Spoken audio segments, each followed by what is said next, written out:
welcome to Go Bananas Comedy Club, Cincinnati's home for stand-up comedy Tuesday night. Are you ready to have a good time?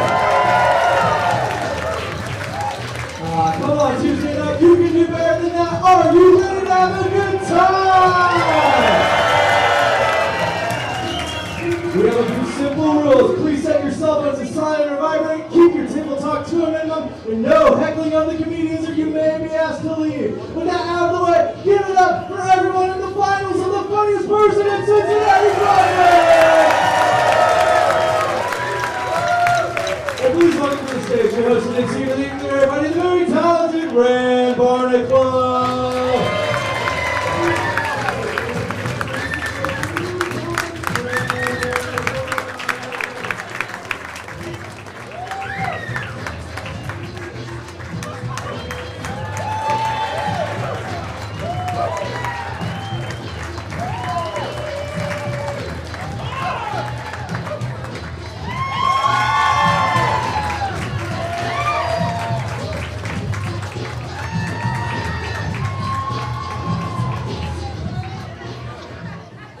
Yeah, baby!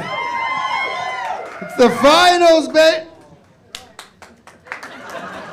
You got to get more excited than that. This is a big night for some people. Get them out. Immediately get them the fuck out of here. Dude, it's a big night. Some of these people back there are nervous, man. They're sweating bullets, not me. No, I'm kidding. My dick is gloinked into my body. Like, damn, I need a stitch taken out. I am gloinked into my balls. You okay, Daddy? Good energy. You can't make it feel like a Tuesday, okay? I mean, seriously, that's good. That's the energy we want to get. Wow, shit like that. Not fucking, no. You can't be out there like this. Don't yell at some of these people. It says amateur on here. Some of these people, if you're like, oh, they'll be like, so you gotta be good, even if the shit is weird. Uncross your arms, dude. If your nipples are hard, everybody's nipples are hard. Uncross them. You sitting under a vent, dude? Let your nipple pop, okay? I'm coming up here with a coat on and my nipple can cut a glass pipe. If somebody's up here and they're like, my dad's weird, and you don't like it, who cares? Just sit there and go, it can't be a dead night. We're live streaming at the bar. Let me hear you, bar. Maybe I heard him. I don't know. I'm not sure. But people over at the bar watching the comics are over there. They're all over there like, what jokes are you going to do? They're freaking out, okay? So don't be doing this. Hey man, change the way you're looking, okay? You. I can handle it. Some of these people will come up here and see this, and they'll be like, is that guy here to eat me? All right, so you better fucking take it easy a little bit. Come on, dude. That was crazy. We are 2 minutes into the show, and you're like, I could take a nap a little bit. What the fuck, man? You can't put the two oldest bastards up front. Two old tired fuckers. These dudes are like, I'd rather be cutting the grass, to be honest with you. Got a couple more grass cutting days out of the year. I'm not gonna have no fucking buddy come up here talking about their politics. It's like, you're 24 years old, motherfucker. Got a lot of weight on you, sorry. Not a lot of weight on the front row. Not talking about BMI, I'm talking about a lot of these people aren't going to come up here. They don't want to look over and see you nodding off. You hear me? They want to look over and see you like, all right, yep. Even if you don't like it, be like, I see the merit in it. Don't say it. Say that in your head and tell your face to react that way. I'm not going to, these people aren't going to pick on you. They're shitting their pants back there right now. They're shitting their pants back there. I won it in 2017. I shit my pants a little bit. This side of the room needs to change. Every girl over here is dressed like the Hamburglar, okay? Stripe. What the fuck are you guys doing? You guys look like a sinking ship or some shit. Get it together. Also, this side needs to pick it up. These guys are great. Well, fuck it. Middle? All right, let's get it started. Let's crank it. What do you say, all right? Every time I bring up somebody, I want big energy for them. Big energy. All right, let's start it up right now. Big energy for the first comedian in the amateur bracket. Big energy. Nathan Alexander, everybody.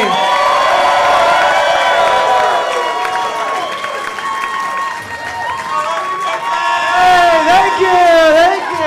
My name's Nathan Alexander. Let me ask you guys ever hang out with a coworker in real life? Fucking stop! I've tried, it always ends with me apologizing for their weird behavior. You know the classic apology, sorry about him, he's a work friend. Sorry, he's a work friend, I didn't think he'd bring his guns to the beach. Sorry, he's a work friend, I didn't think he'd call you the Hamburglar.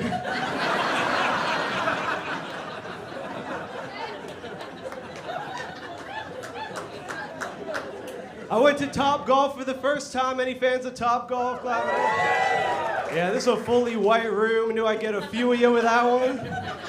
I was scared of Top Golf. There's no guardrail.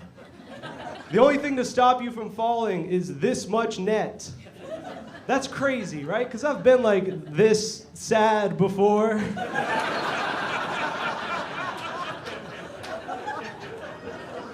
They gotta make them wider. I start each and every day this sad. Depending on how this show goes, I could be here tonight, baby. I like that rappers used to brag about push-to-start cars, because now I drive a 2013 Toyota Prius, and I feel like a baller. I'm listening to Wiz Khalifa, he's like, I'm breaking hearts. No keys, push to start, and I'm like, hell yeah. Yeah, you and me both, Wiz. Like, we rappers all drive early 2010s hybrids, baby. I was watching Power Rangers on 9/11. Anybody else?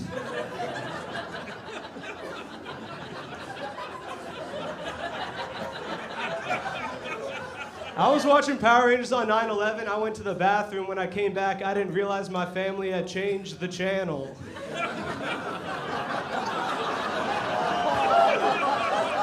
Yeah, to the news. You guys are with me?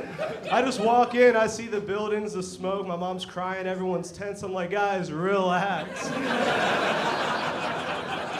Yo, the Power Rangers about to clean this shit up, dude.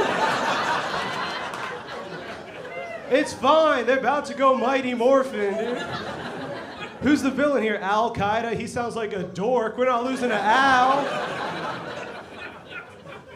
Normally they level whole cities. It's just one build. Fuck, I spoke too soon. This is just 2 buildings. I'm a brown guy. All right. My favorite holiday is St. Patrick's Day. Any Irish people here? Who's drunk? Who's been drunk since noon and doesn't have custody of their kids? Who's Irish? My favorite holiday is St. Patrick's Day because I'm half Irish. So I go all out, I paint my face green. But I'm also half Indian. So I just look like the Wicked Witch of the Middle East. I was brown in elementary school right after 9/11. That was my fault, I shouldn't have done that. I should have known better. As a brown kid, I always felt like I had to prove my love of America. I was just like, guys, I'm not a terrorist, I'm 7. Just a brown Steve Buscemi in the halls, like, how do you do, fellow American kids? You guys want to listen to Toby Keith and my white mom's F-150? I'd say the worst I overcompensated for America. A couple years ago, someone called me a terrorist online. I was like, oh yeah? Would a terrorist do this? And I joined the army. Got him, dude. I was like, 8-year contract, who's the terrorist now? And they said, yeah, still you, but for America. I was like, ah. Got me on a technicality there. When I was real little, my family moved to Saudi Arabia for a couple years, which did not quell the terrorist suspicions by any means. It was a different culture. Like, we lived in the desert, the food was different, men kept trying to buy my mom. That's true, my mom's a white woman, which, yeah, like, we're very proud of her. She's pretty valuable overseas. Believe it or not, there's some cultures where white women are considered like interesting. Let me clarify, not here, but like other cultures are kind of interesting. All right, guys, I love doing comedy. To be successful at stand-up, you got to get people to follow you. So if you want to help me out, follow me after the show. I drive a 2013 Toyota Prius. My name's Nathan Alexander. Y'all be good.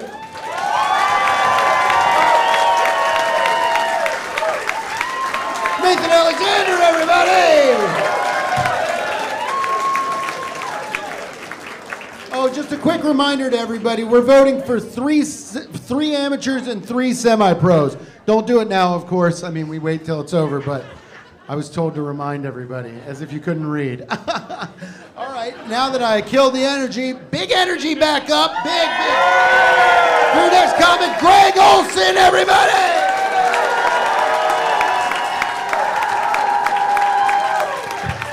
Okay, Tuesday night. Give it up. Keep it going for Nathan, huh? Yeah. Congratulations. You survived the traffic circle. Give it up for yourselves. Our whole lives we've been driving in straight lines and squares. Now we're doing circles. Yeah, suddenly I got to be real careful not to flip my vehicle. I drive a U-Haul box truck. Hey, laugh all you want. In this economy, you can't beat 1999. That's a good deal. Went to a Reds game the other day. Give it up for the Reds, huh? Yeah. Man, what an interesting cross-section of people those games bring out, huh? Like on the way in, we saw the Christians, the bad ones, the ones with signs, and not signs from God. Saw this one guy who was holding up a sign that said, "Legal weed made my son gay." Underneath it said Ephesians 3:4. I'm like,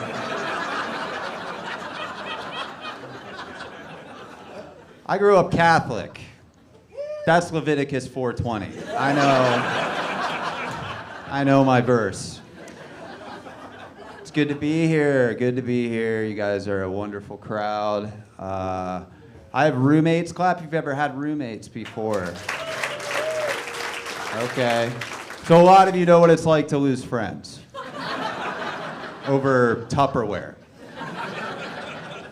I live with 2 of my best friends. It's really put a strain on the relationship. It's the little things that drive me insane. Like, none of us want to buy rugs. So every sound is like so much louder than it needs to be. The other day, my friend dropped his phone on the ground. I thought he shot himself.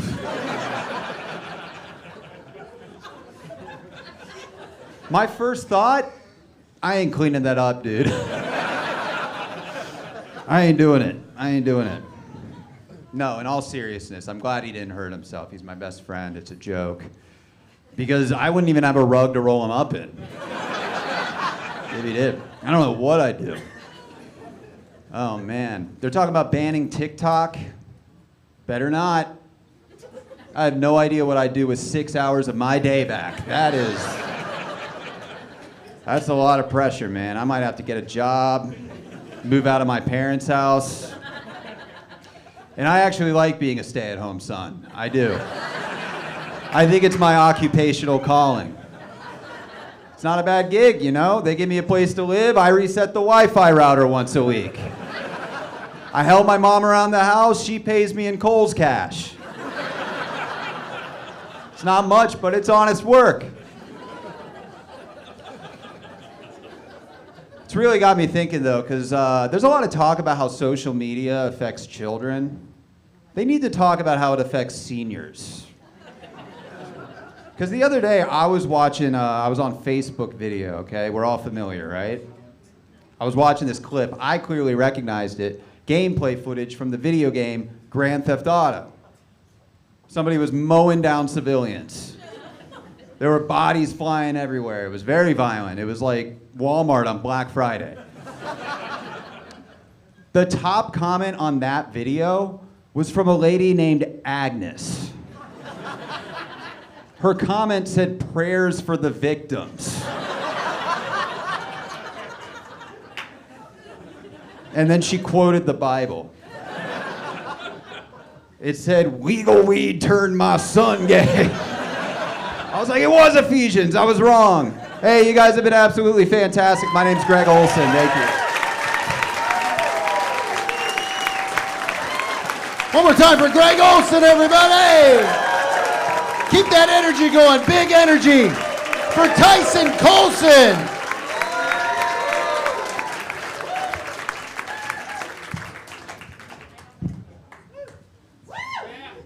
Fuck. Damn, brother, this is a lot. Shit, anybody in here Mormon? Oh, Jesus Christ, don't lie. I'm gonna talk about them. Fuck it, you know. I'm black and white. You know what I mean? So I have like a love-hate relationship with history. You know what I mean? The Lord knows I've won some and I've lost some. You know what I mean? But I'm gonna tell you guys my favorite historical fact ever. The modern human being has been here for 200,000 years. 200,000. And I don't mean anything by this, but white people have been here for 8,000 years. That's a fact, you can look it up. Which means for 192,000 years, niggas were happy.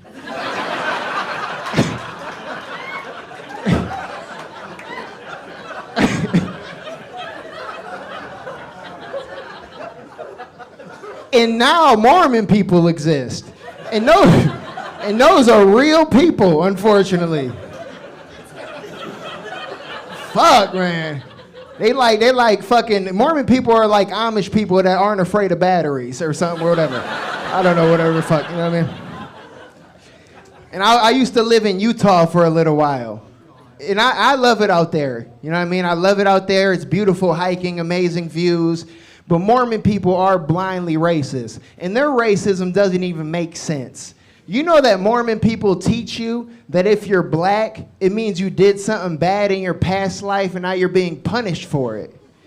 Which is flawed, you know? It's like I fucked up real bad in my past life, now I get to be 6'4". Like, what are we talking about, nigga? What the fuck are we talking about? What the fuck? I did some bad shit, now I got rhythm. You know what I mean? Like, what the fuck are we talking about? Mormon people? What the fuck? Utah is crazy, man. You can go to the place in Utah where Ted Bundy hid all the bodies when he killed people. That's not hilarious. I used to live with this Mormon family for a little while. And the husband and the wife, when they met, got married and had twins, he was 28 and she was 13. Yeah. Beautiful fucking hiking out there, though. It's fucking gorgeous. It is amazing out there. Oh, fuck. This motherfucker married a 13-year-old.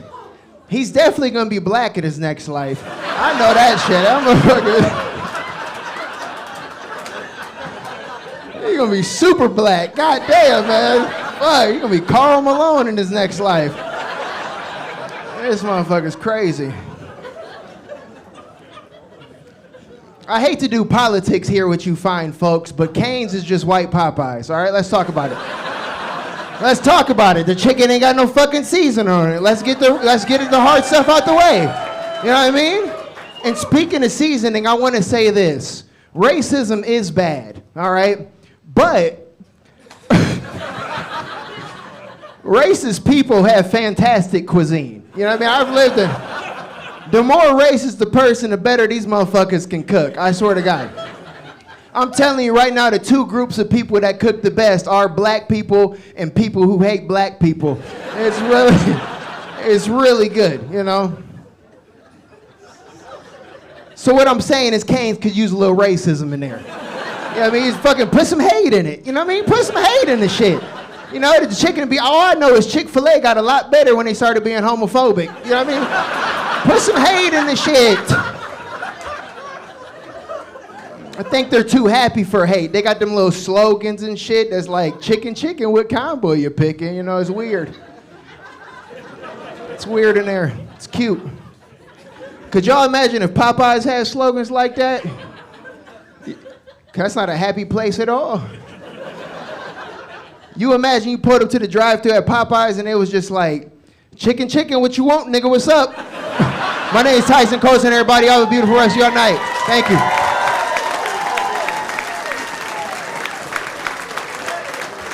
Tyson Coulson, everybody! And keep that energy up for your next comedian, Gavin Farl. What's up, guys? Stuck. I am half Mexican. I know it's hard to tell. I am unseasoned. I don't know. I feel like some of you guys might not believe me, but let's see if you guys can guess which side of my family is Hispanic. My mom's name is Natasha Rodriguez, and my dad's name is Steve Ferkel. Yeah, pretty tough one, huh? Wouldn't it be, my dad kind of sounds like that guy from television, right? Wouldn't it be really crazy if he was Mexican? His catchphrase would be, did I do that? I know I said I'm Mexican and didn't do the voice. It's just because I'm bad at it, but I've been practicing, so I'll do it for you guys right here. Here's my impression of a Mexican person. Gavin, Michael, go to your room.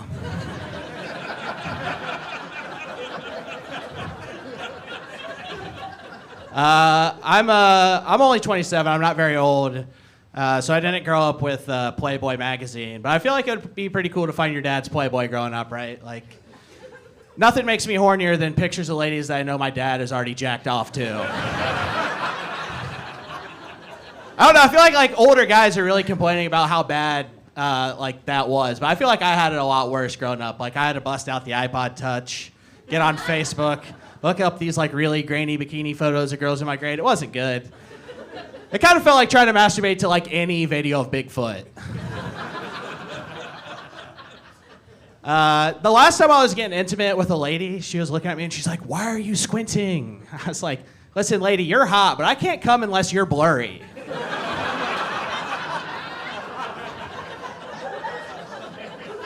Okay. I feel like people are saying sports gambling is addictive, but I don't think it is because those motherfuckers never shut up about it, you know? If you're going to be addicted to something, I think you should at least be ashamed. Like, I had a cousin that was addicted to porn, and he wasn't, like, bringing it up, you know? He wasn't, like, at Thanksgiving, like, "Oh, dude, I jacked off 13 times today." I don't know, is that not enough? I mean, come on. But, like, I don't need sports gambling to, like sports, you know what I mean? I already like sports. Like, I don't need money on the line to tell a 19-year-old that I'm going to kill their family. I wish I had more black friends, but black people aren't really hanging out where I'm hanging out. Yeah, I think it would be really crazy if a group of black guys was hanging out in bed with me all day.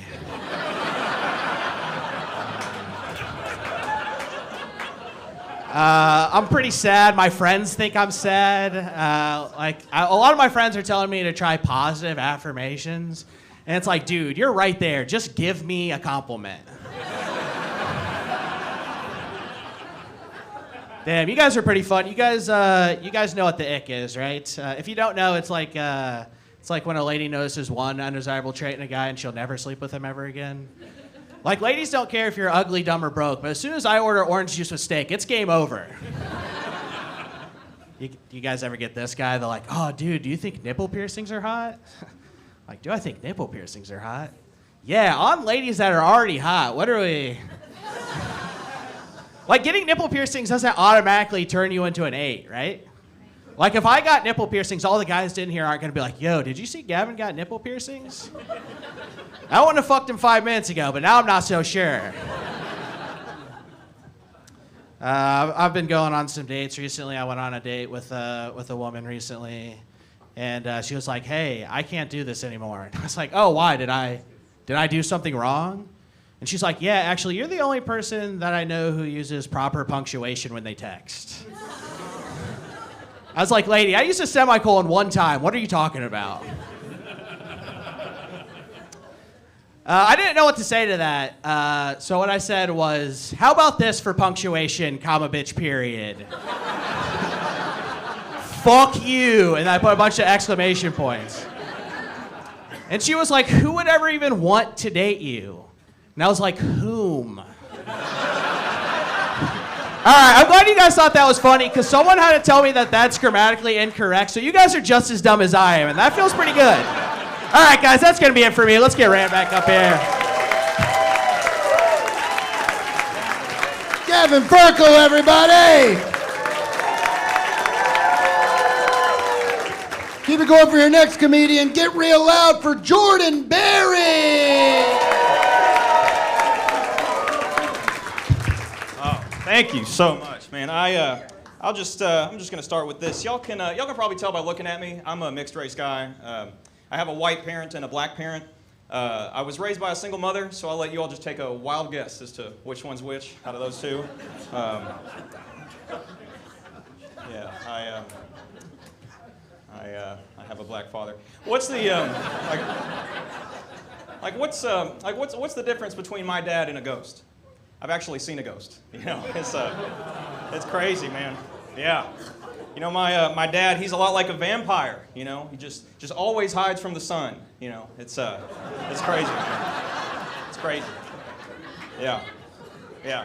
And you know, growing up, it made my upbringing really difficult, right? And I would ask my grandma, I'd be like, you know, Grandma, why is Dad never around? And you know, she would tell me, she'd be like, Jordane, just always remember, your true father is God, right?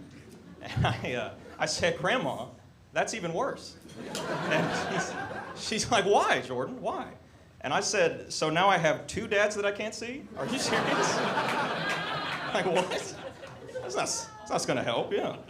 And then here's the other thing, you know, he couldn't protect me from danger, right? So when I was 12 years old, I survived an attempted kidnapping. And yeah, and he wasn't there to keep me safe from it. And it was a super traumatic experience, you know, scarred me for months, gave me nightmares. But on the bright side, even though my father was never around, it was really nice having at least one man in my life that was willing to put me in his car and take me places, you know?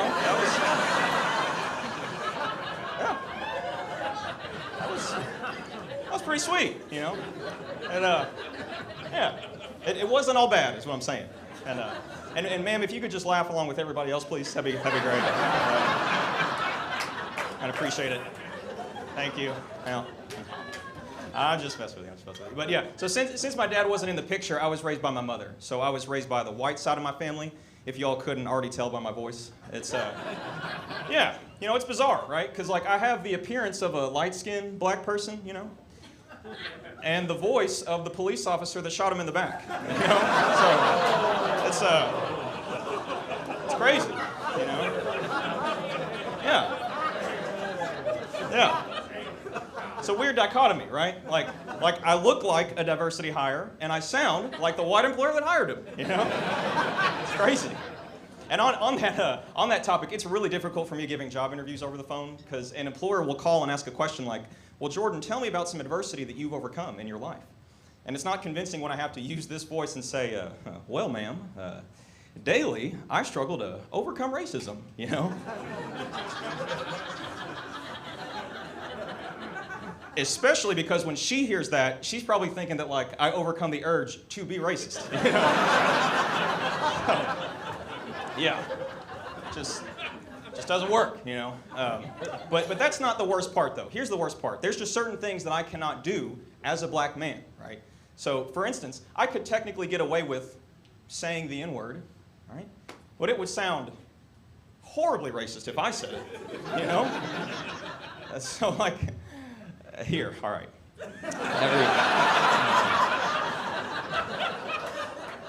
Everybody just brace for impact. sound like this. It'd be like, hey, what's up, my nigga?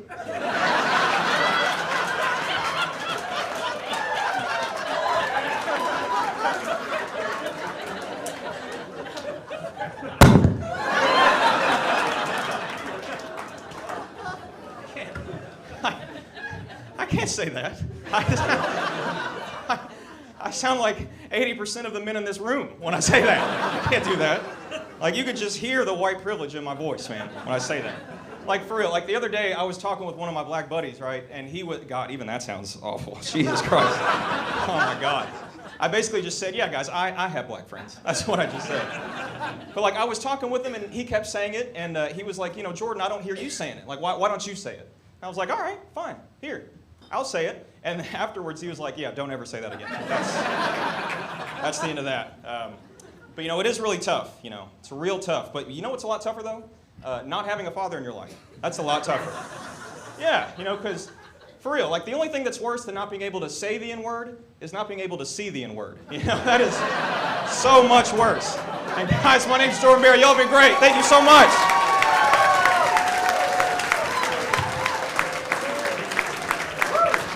Jordan Berry, everybody. Keep that energy going. Big energy for Freddy Samo.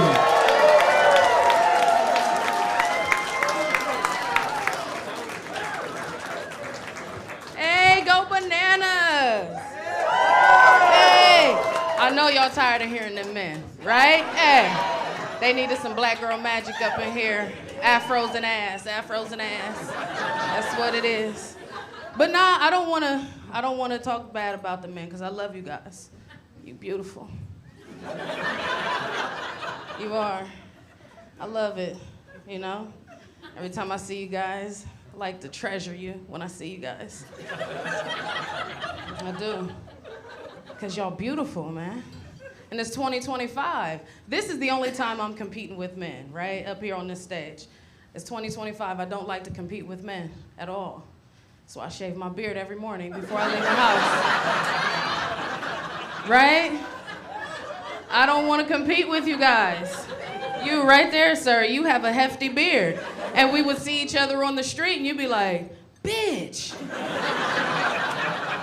Right? Like, who's your barber? That lineup is nice. And I feel like that's a little emasculating, you know? Then I had to tell you, like, me? You know what I'm saying? Like, I do the lineup nice like this. And then I had to teach you every Saturday morning how to do lineups, and I feel like that would be emasculating. Right? I don't want to emasculate men. Right? Like, for instance, the word bitch. Right? It's uncomfortable. People yell it out like, hey, bitch, what you doing? Hey, bitch, come here. It's uncomfortable. That's why I stopped yelling it out in my car at men. They don't like it, girl. They don't like it. They say it's disrespectful. So I stopped. You're welcome, guys. Nah.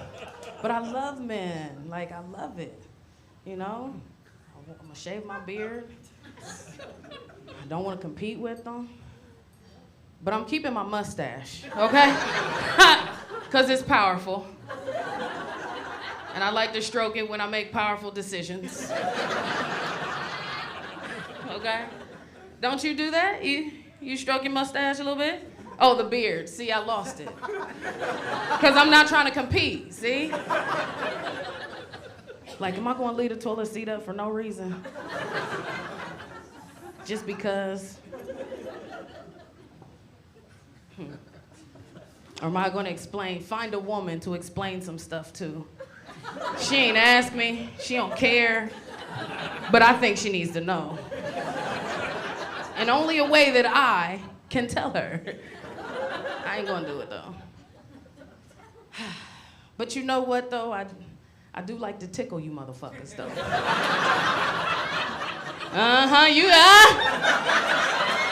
Every time I say that, somebody in the audience gets uncomfortable.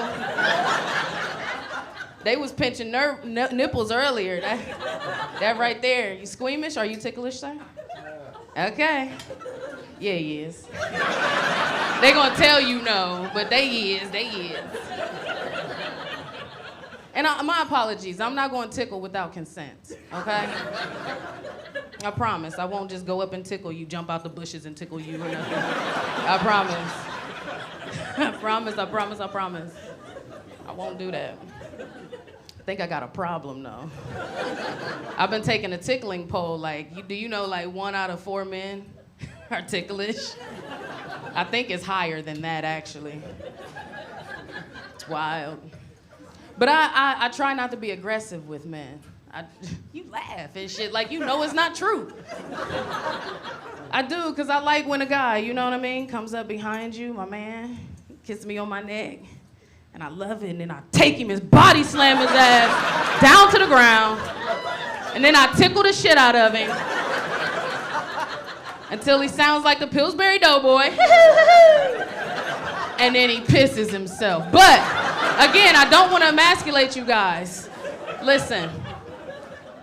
I'm getting out of here. My name is Freddy Samo, Columbus's own. I'm always talking shit on the microphone. Give it up for your host. Freddy Samo, everybody!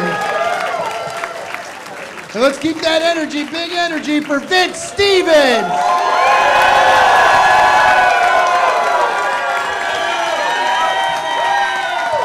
Go Bananas, how we feeling? Yeah! Oh!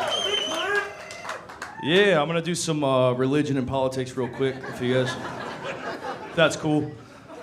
Nah, man. I don't really know a lot about either subject, you know, and I like it like that, you know. I like to keep it that way, you know, so people can't argue. I can't argue. I can't have an opinion.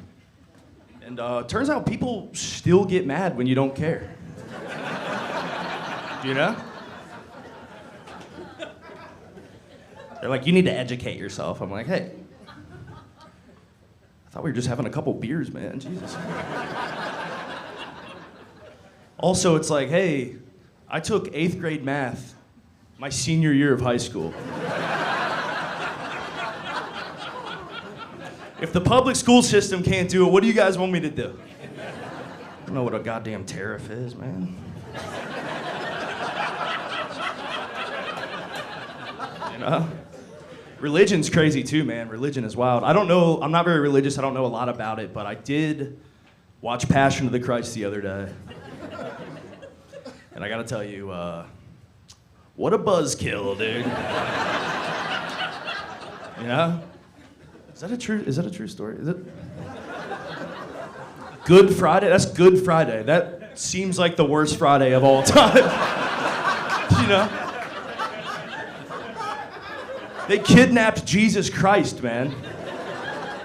They put him on trial. They said, Mr. King of the world, huh? Mr. Son of God.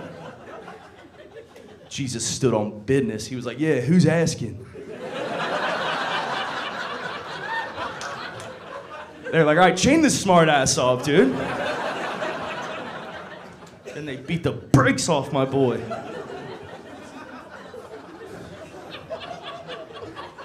Nailed him to a cross in front of his own mother.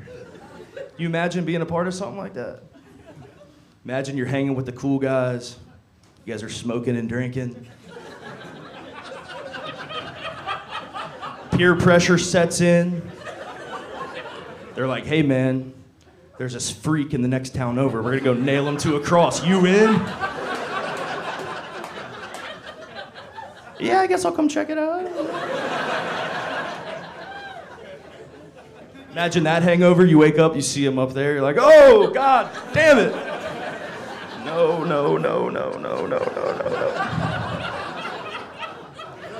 Cool guys are like, dude, relax. It's not that big of a deal. We have a plan. We're gonna stick him in this cave. We're gonna cover him with rocks. No one's ever gonna talk about him again.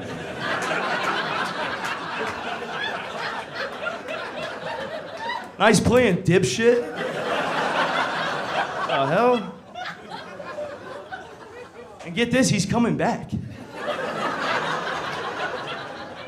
He's gonna be pissed, dude. He's gonna be like, what the fuck? Sorry, he's gay in this story. I forgot to mention that. First thing he does, he wants to go to brunch. You're like, all right, dude. There's like a 45-minute wait. He's got like a fucking attitude about it. You're like, hey, man, it's called a church crowd. That's your fault. Yeah, dude. Just turning water into bottomless mimosas and shit. I did learn this. He's a good guy. He's a very forgiving guy. He forgives everybody, right? It's like his whole deal, right? Cool guy. Cool guy shit. It's like, I don't really know what that means because, for example, like, I forgave my sister for pawning one of my guitars for drug money. I'm still not, like, super happy about it. I'd like to reach across the Christmas dinner table and just, I'm just kidding, she doesn't come to Christmas anymore.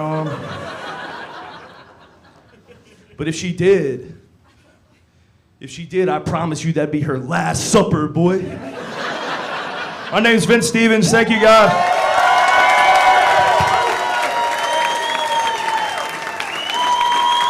Good Stevens, everybody.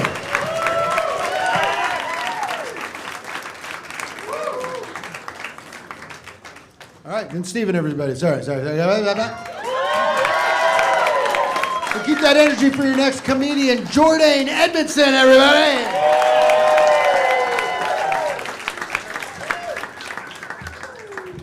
How we doing, everybody? Hell yeah. Let's get into a little bit about me. I got that dog in me. That hot dog from earlier. It's not sitting right. We'll see how this goes. Had this happen earlier. Don't know if you guys have ever had this happen. I was watching the news, and it made me angry. You guys could be talking about anything, right, at this point. But I'm talking about these RFK-led food dye bans. You guys know about this? I know, man. I know what some of you are thinking. Those food dyes are bad for you, man. And I get it. But shouldn't I make that decision? This is America, you know? When do we start policing each other's bodies? Me, for one, I'm keeping the food dyes. I like them. I like the way they make me feel.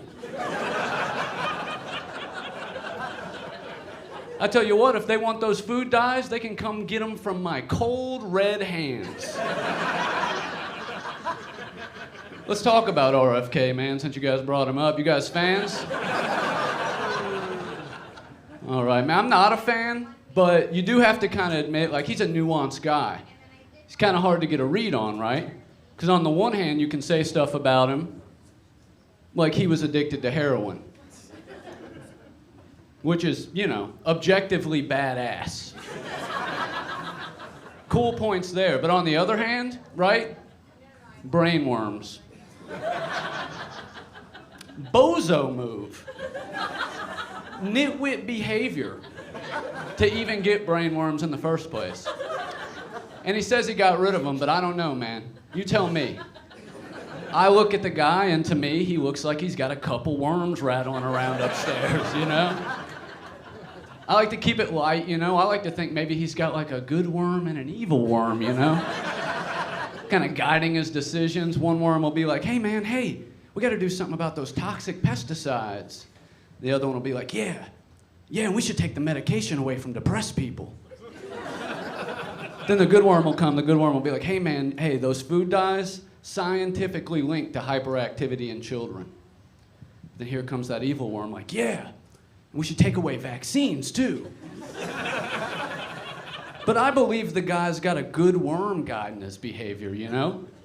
A good worm, because he says stuff like, we gotta prioritize the health of this nation's youth.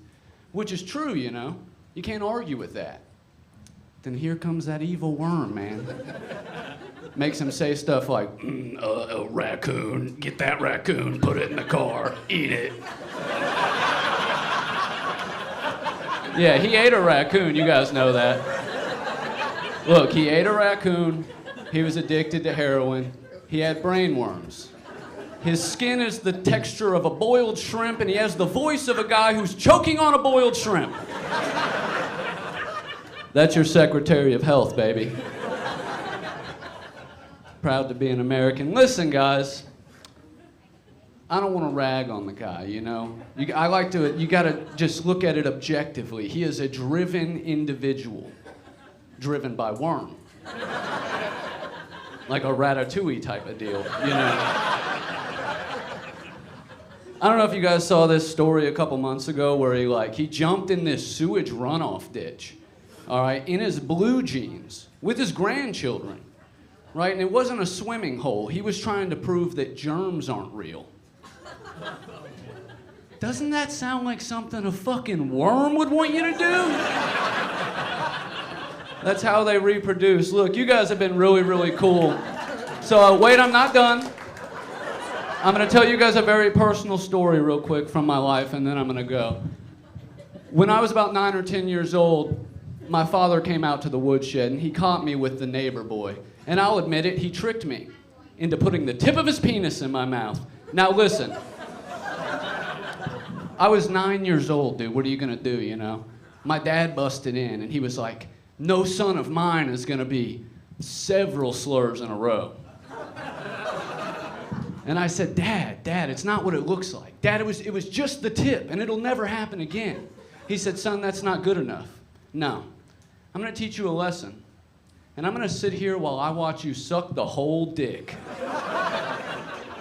I'm Jordane, thank you very much.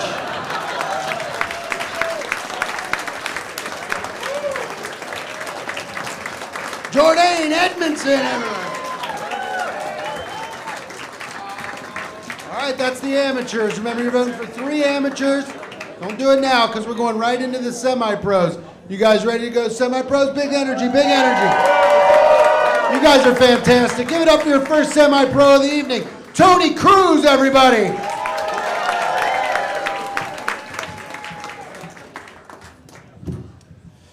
Before I begin, I gotta give this quick disclaimer.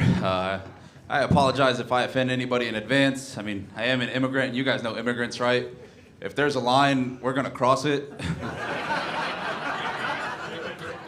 And like, people cross the line with me all the time. I'm not like smuggling them, but it's just, people are rude as shit to me. Like, when I first grew my mustache out, my ex told me she liked it because when I went down on her, it felt like somebody else was doing it. So I'm done dating white women. They bruise too easily. No, look, I don't want you guys to get the wrong idea. Listen, I would never lay my hands on a woman unless they're actually asking for it, you know? When they're like, choke me, daddy, I gotta be like, all right, but you're gonna have to lie to your parents and tell them you're trying to hang yourself again. The cops aren't gonna believe this twice. I always let go when they turn black and blue, because that's when their lives matter.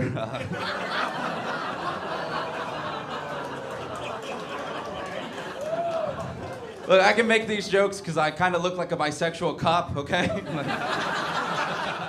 Like, I look like I catch and release Mexicans if they're cute. Fucking look like I wet back the blue, dude. It's fucked up, okay? It doesn't help that I also sound like this. You know, like I said, I'm an immigrant. I moved here when I was 3, you know, for work. And now I do have a degree, but I still ended up working in roofing because, like, nature versus nurture. Like, well, I've been told I don't look like an essay, I just sound like I can write them. I think that's fucked up because I was actually a gangbanger as a kid. Then all my homies went to jail, so now they just bang without me. I think it's probably because I don't finish every sentence with "in shit." I give examples and shit. I postulate a hypothesis and provide supporting evidence in the subsequent paragraphs and shit. Yeah, it's fucked up. I don't like it, man. Oddly enough, though, actually, I grew up in a very odd, tumultuous household. My mom's lesbian, my youngest brother's gay, and my dad's still really mad. I gotta explain a lot of shit to him about this, because, you know, he's new to this world. He doesn't really understand PC culture. Because one day he was just like, "Mijo, do you know what a non-binary is?" I was like, "What, Dad?" He said, "It's a bisexual if you're ugly."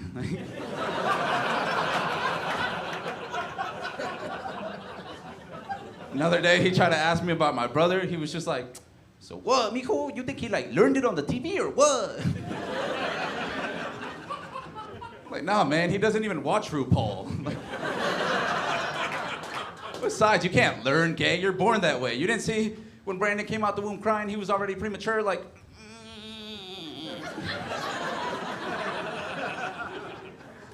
He hated pussy so much he couldn't wait to be out that shit, dude. He was just like, oh, so they're born like that? So it's genetic? I think your mom gave it to him. It's like, what, dude? Her love for dick? I think that was the priest. Yeah, I grew up in a very sexually repressed household, you know. My dad was into swinging. Luckily, my mom would duck. Dude, he would hit it, and I'd be like, quit it, you know, like. If you didn't get that joke, you're gonna get it when you get home. Speaking of home, my girlfriend just got divorced. Yeah. That's not my fault, okay? You guys are looking at me like I just said, my name is not Jorge, it's George. Like, no, she got divorced. That's not my fault. I'm Latino. I'm not a home wrecker. I'm more of a home builder. Her kids are mixed, though, so raising them's another black job I stole.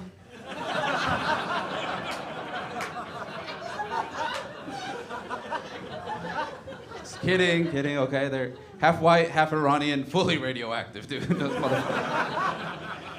Products of the fallout of the nuclear family, always terrorizing my life. I'm like, they ask me for shit, and I'm like, go ask your dad. I don't negotiate with terrorists. Like, and look, if you guys are getting upset and you're like thinking to yourself, like, race jokes are low-hanging fruit. I'm Mexican. You surprised I picked it?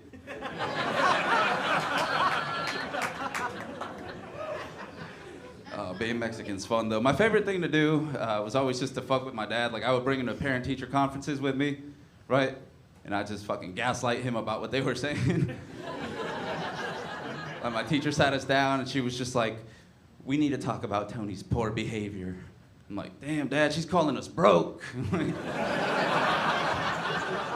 It's like, no, I'm saying he's misbehaving. And I'm like, she said I'm acting like a bitch. She's like, no, and he's always tardy. And I'm like, Dad, she just called me tarded. It's fun, though. Sometimes things get, like, so far progressive that they get backwards again. You know, because I was watching the news with my dad one time. They were talking about colored people, so it was Fox, obviously. And I had to explain to him, I'm like, that's fucked up, man. It's not colored people, it's people of color. So he's like, all right, mijo, people of color, I got it. And then we were watching this news story. It was about a gay couple, so CNN. It was talking about a gay couple who was denied service at a bakery. And my dad was just like, no, mijo, that's fucked up. It wasn't a queer couple, it was a couple of queers. Hey, I'm Tony B. Cruz. Make some noise for your host, Rand Barnacle.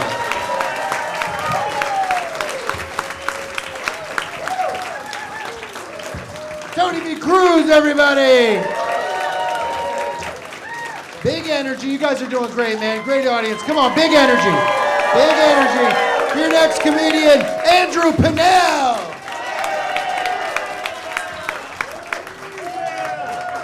Oh, what's up, everybody? How we doing? Oh, my God. No one's talked about it yet, guys. No one's talked about it. Are we excited for football season? Oh, my God. I'm so excited for football season, guys. I can't wait to see my guys get out there and play, okay? No, I'm so excited for football. If you were to ask me, I'd probably say I'm more excited for football season than football. Why would I? You know why I'd be more excited for football season than football? What goes on during football season? Football. So there you have it, guys. That probably could have been an email. No, guys, if you're a comedian like me, you got to work on owning hecklers, okay? So that's what I'm going to be practicing tonight. I'm going to own some hecklers, okay? So, sir, I'm gonna be doing one of my classic comedy bits because I'm a comedian, and and you in the middle of the bit you just gotta shout out, "Hey man, you suck," and that's all. And then I'm gonna own you, unfortunately. Okay, so in my apartment complex, there's this skinned man, and he's. Hey man, you suck. Whoa, hey, dude. What the frick, dude? I've been waiting. You know how long I've been waiting for these few minutes up here? I've been waiting all day for these few minutes up here. The last time this guy waited all day for a few minutes is when he fucked my mom. Or no, when I fucked. No, fuck.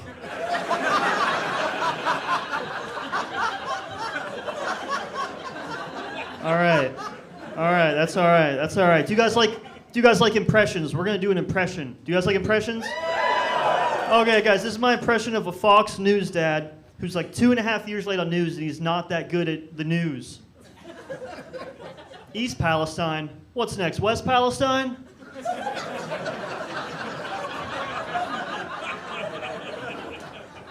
That's fine, guys. I've just been working on that for 2 years. Okay, guys.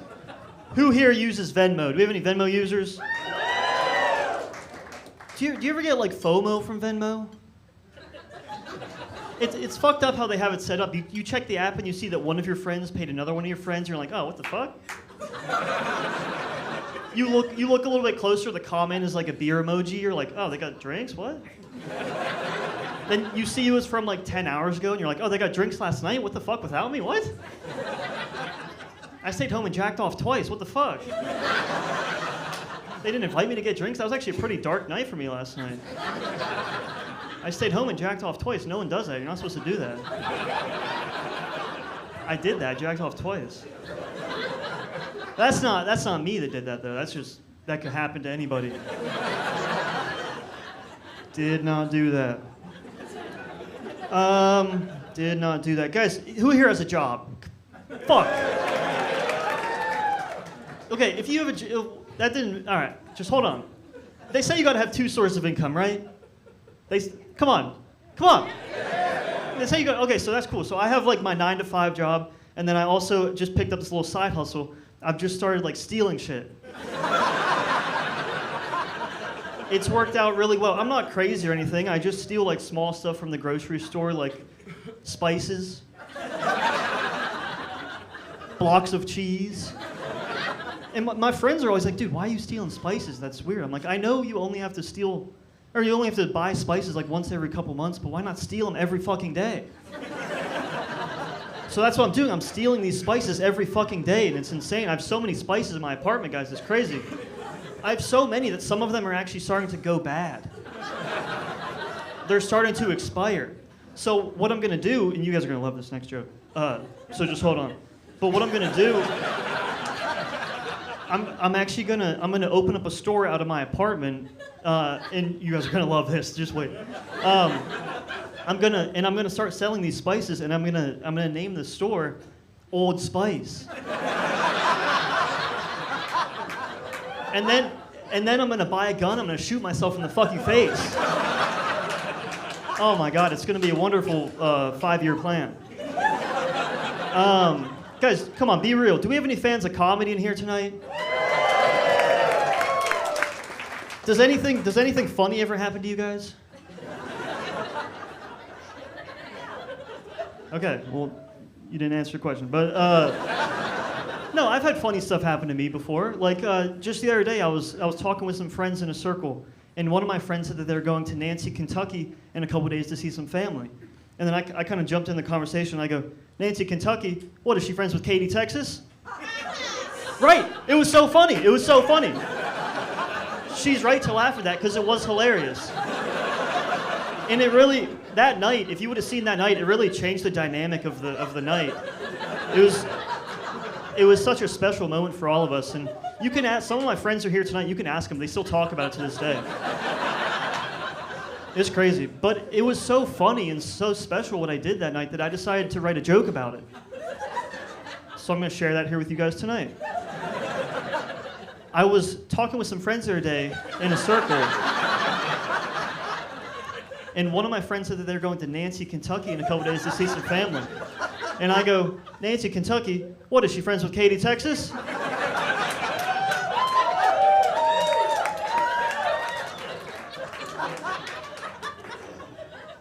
Yeah. That was good, but that was really supposed to be my big closer. You guys were kind of supposed to go more crazy and get on your feet and laugh, and it was gonna be. We had a deal. We were gonna shut the show down for a little bit, and you guys were actually gonna carry me outside. And it sounds embarrassing now, but you guys were actually. It sounds stupid now, but you guys were actually gonna burn my body in the street. But you guys kind of fucked that up. So good job. Thank you guys.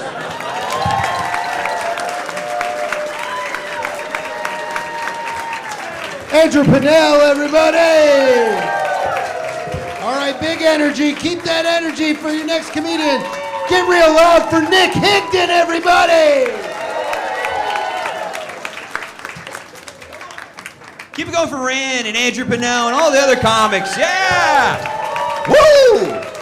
Yeah, keep clapping. Come on. Yeah, that's a hard clap right there. That's what I like to see. No soft shit in here. That's what I say.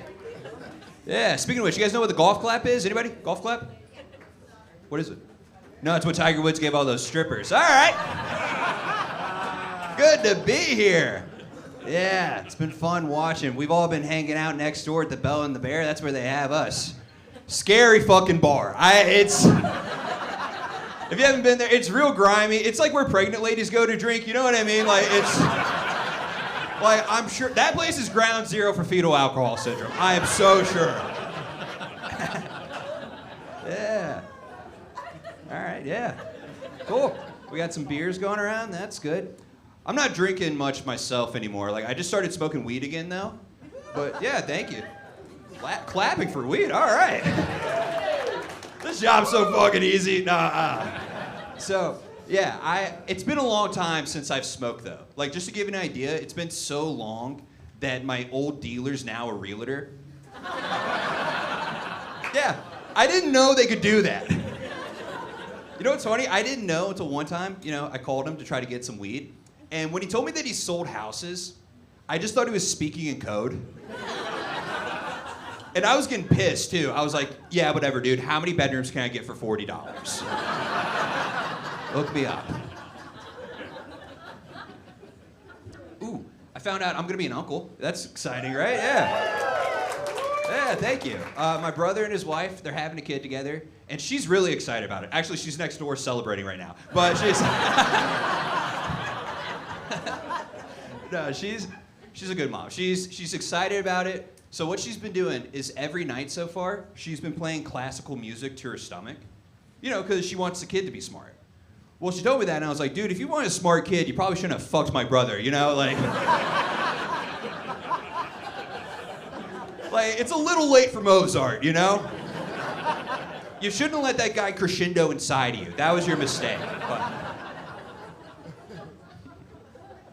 Yeah, I'm excited to be out here. I live in Eastgate. I live out toward Eastgate, and yeah, right on.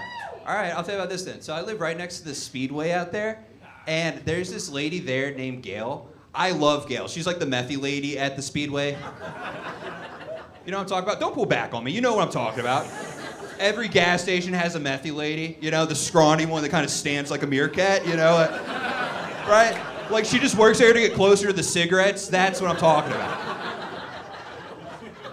So my methy lady, her name's Gail. And I go in there, and I chop it up with Gail a lot. And one time I was in there, and we were talking about tattoos. And she was like, oh, dude, I got a big old back piece. You want to see my back tattoo? Now, I didn't know that was part of the Speedy Rewards, but... I was like, yeah, let's see it, Gail. And she goes, all right. Lifts up her shirt, undoes her bra. Yeah, she wanted me to get a real good look at it. Meanwhile, there's a line of people behind me. Right?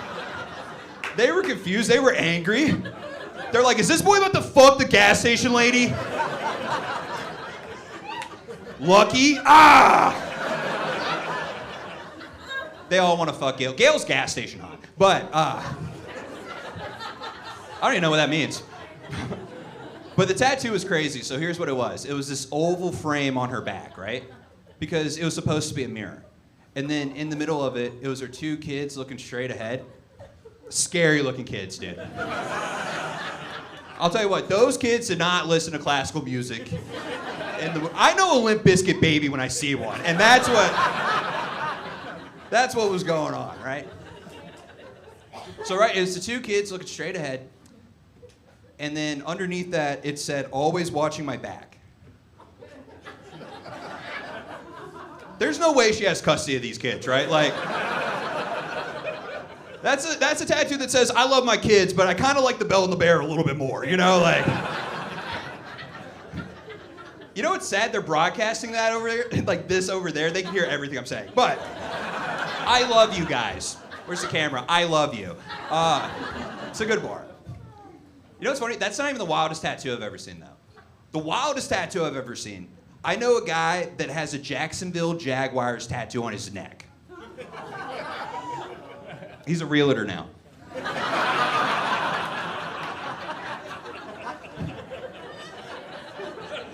I'm lying, it's a different guy. The guy with the mark of the beast, he was my manager at Fazoli's.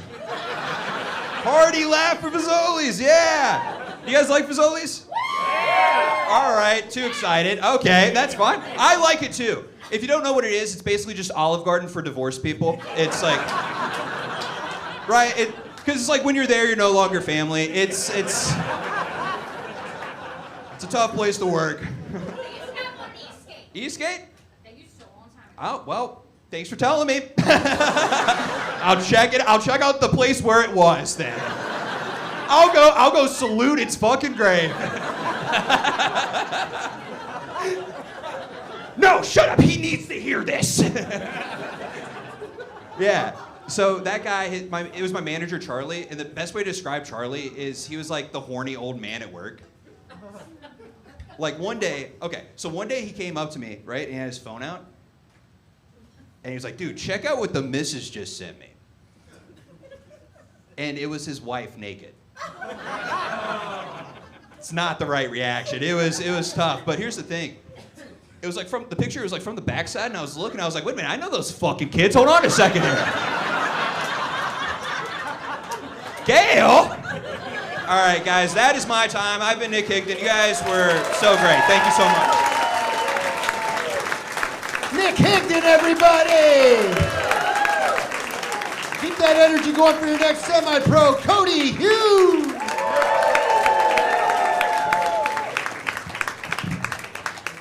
Keep it going for Rand, everybody, huh? Just so you know, there's two Codys on the ballot, and I'm the first one. Vote for who you want. It's just two Codys. That's two Codys. That's wild. Statistically, one of us should have died in a four-wheeling accident.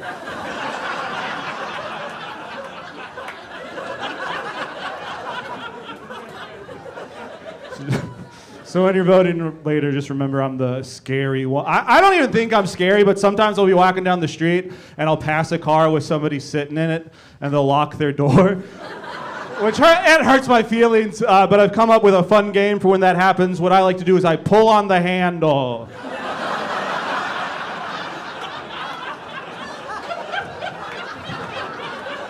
Sometimes I scream. That's not illegal. It's not illegal. Door's already locked. Lady's already scared. Am I free to go? I'm free to go. Thank you for laughing. That's a joke. Jokes work better on stage for me. I've tried to make jokes in person before. It does not go good. I was at Kroger on Halloween, and I was in the self-checkout line behind a very pretty lady. She was buying a big bag of dry dog food, and as a joke, I lean in. It's Halloween. I lean in. I go, just between you and me, that candy tastes awful. Thank you for laughing. Thank you for laughing. I think it's a good joke. It's seasonal. It's flirty. So I say that, just between you and me, that candy tastes awful. And then she goes, what? She didn't hear me. She didn't hear me. And I don't know if you've ever had to repeat a joke about eating dog food. But it sort of just sounds like you eat dog food. Not only does it sound like you eat dog food, it sounds like you have a brand preference. Like, excuse me. Excuse me, ma'am. Are you getting the crunch factor you want out of that Alpo? I work for the human division of Blue Buffalo. You can increase your dog's lifespan. I don't really like how we talk about dog lifespan also. I don't like the phrase dog years. You know, dog years, oh, my dog's 4, but she's 28 in dog years. I don't like that. I don't like that because that's just a kid-friendly way of saying that dogs live a seventh of the time that we do. And that's not great because if a dog lives a seventh of a time that we do, then that means on average in our life we'll own 7 dogs, which means you can conceive of your own lifespan as a giant hourglass with 7 dogs in it.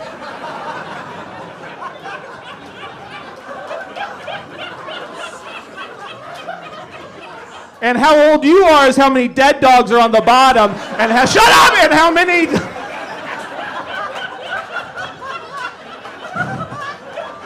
And how many dogs left? That's how much longer you have to live. And whatever dog you have shrinked in the middle, that's probably a Shiba Inu. Do you know what a Shiba Inu is? It's a corgi that's studied abroad.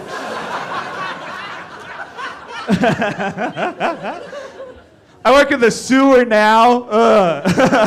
Life's not going good, and people try to check in. They go, how's the sewer? You gonna ask me how the sewer is? Yeah, we got, you know everything you got up here? We got down there.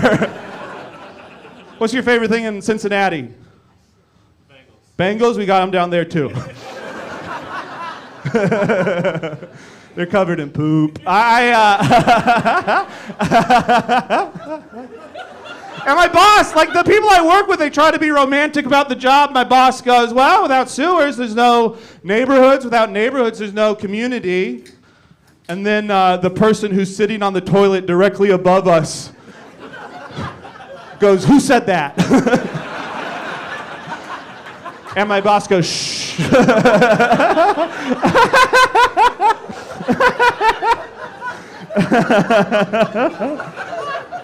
Job market's tough, man. My brother's a waiter at Cracker Barrel. I don't want to talk about the Cracker Barrel, but he's a waiter at Cracker Barrel, and he's a little loose. He's like a young millennial. He's a little loose with gender roles. And one time he was waiting on a family, mom, dad, son, daughter, and he called the son Hun. And the dad spazzes.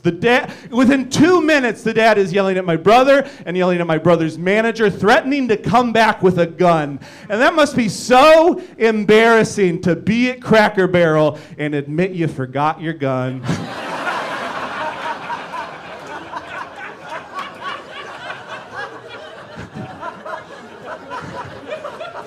All the other dads at all the other tables just shaking their head. Mm-hmm. He called my son, sir. That's why I'm a Waffle House boy. Last year I was at Waffle House, there's a rat in the light fixture, and all our waitress said was, they usually stay in the back.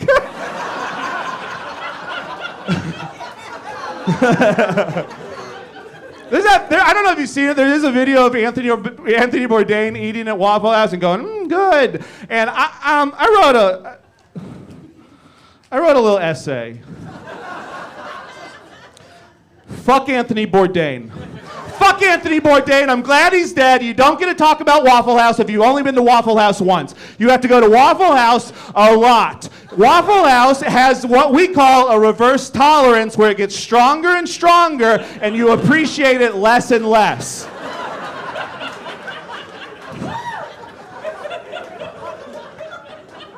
You remember the first time you went to Waffle House? You remember the first time you were a kid? You're like, waffles at midnight with my friends? I'm gonna live forever! Last time I went to Waffle House, our waitress told us her best friend could time travel, and I said, where's my waffle? You guys have been great. Thank you so much.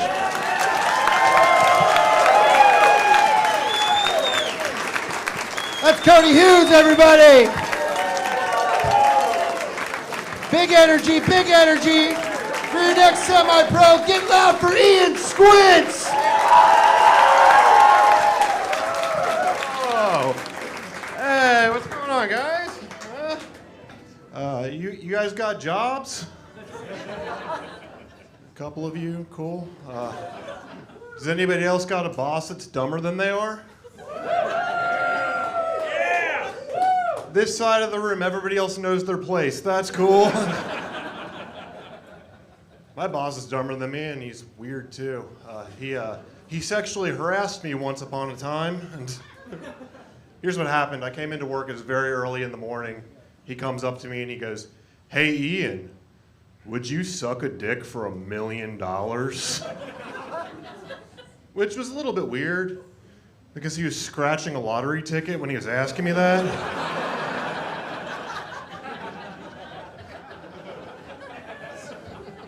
Makes my work environment a bit weird, you know what I mean? Just be passing me in the hallways like, "Hey Ian, I'm playing my numbers later." And I'll tell you what, just between us, I hope he fucking wins. You know what I mean, dude? I hope he wins. Because I am so tired of being poor. You know what I mean, dude? If that's what I gotta do to not be poor anymore, you know what I mean?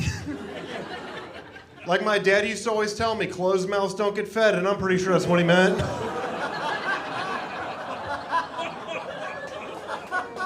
Gotta teach myself that there's no such thing as a free vacation in Myrtle Beach, you know what I mean, dude?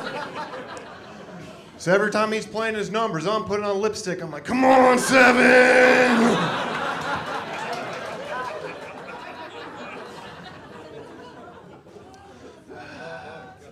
I'm pretty dumb. I don't like it. Like, I'm a slow reader, you know what I mean?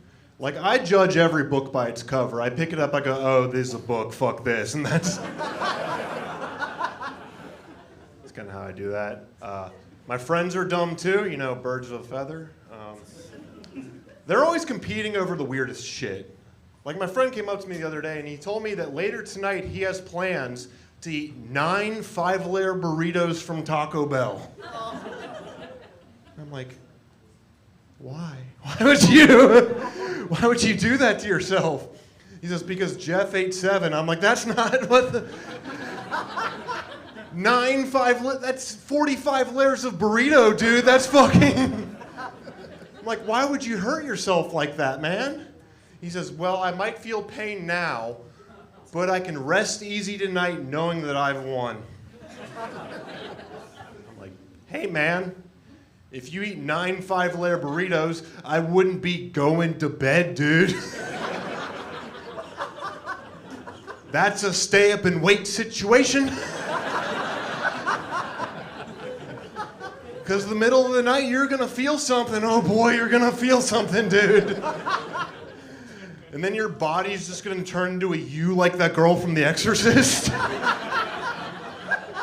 And then you're gonna shit your pants from your bed to the bathroom, leaving a trail of shit that looks like Bugs Bunny's tunneling underground.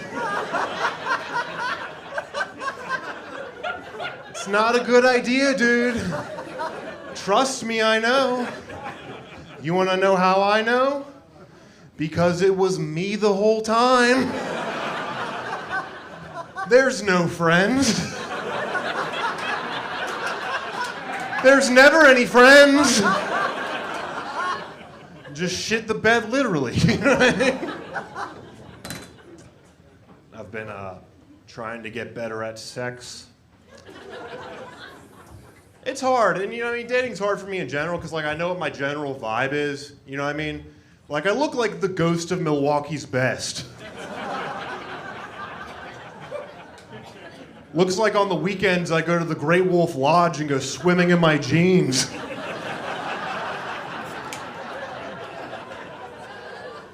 You heard of Cocaine Bear? Well, I look like Fentanyl Seahorse. That's what I know what I'm about, dude. Like, I'm bad at dirty talk. I think the best I've ever done is one time I was like, yeah. I never know what to say. Okay, so this happened the last time I had sex, so this is a very old joke. About halfway through, she turns to me and she goes, "Hey, do you want me to get on top?" Then I said, "If you could, that'd be great." That's what I said. to another human being who was nice enough to have sex with me, okay? And like, I didn't say it sexy either. I wasn't like, oh, if you could, that'd be so great. Like, I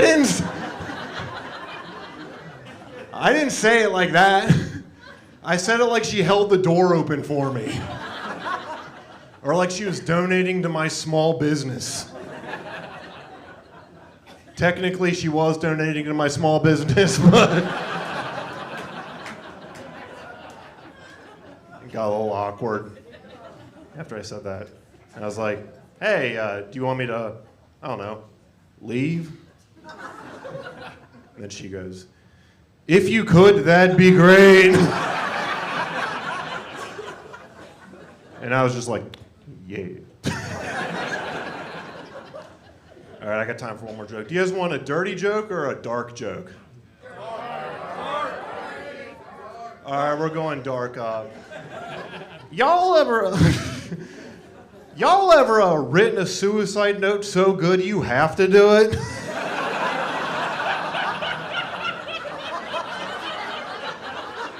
You know what I mean? It's like, this isn't even about me anymore. This one's for the fucking scholars, dude.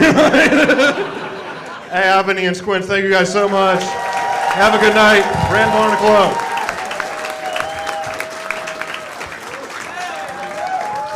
And Squids, everybody! And keep that energy going for Jake Hovis.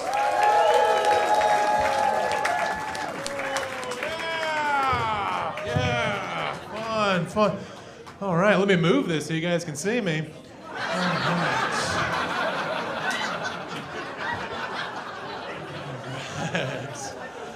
Yeah.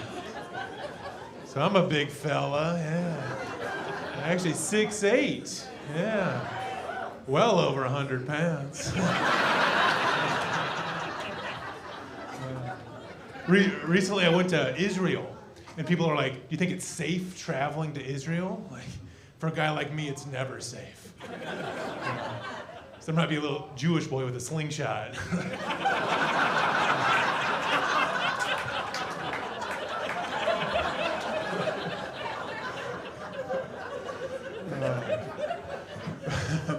When I was growing up, I knew I'd be a big guy. I thought it ended up being a lot more intimidating instead of huggable.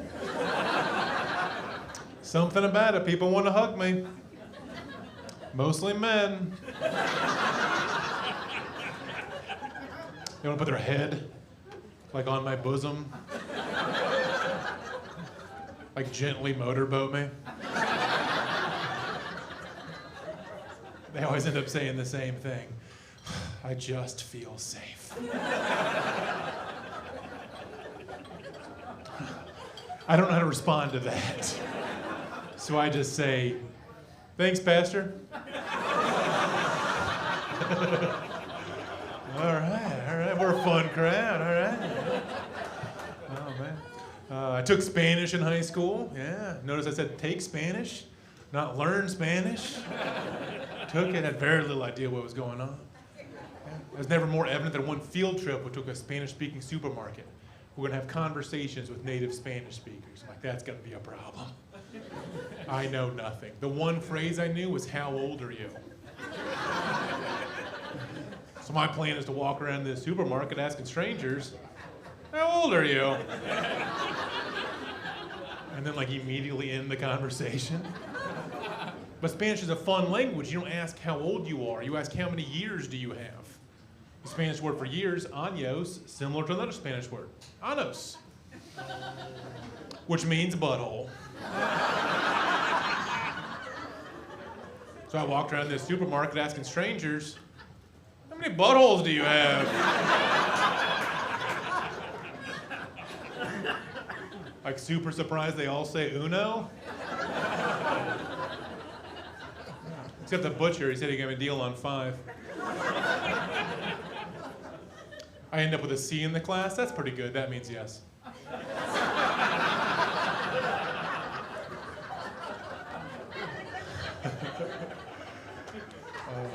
The last time I did that joke, this woman in the audience starts freaking out. I don't have a butthole. I don't have a butthole. What? She came up to me after the show. She's like, no, I'm serious. I had a surgery and they had to remove my butthole. I'm 38 years old. I had no idea you could shut your back door. She's like, no, I'm serious. You can ask my husband. I'm not gonna.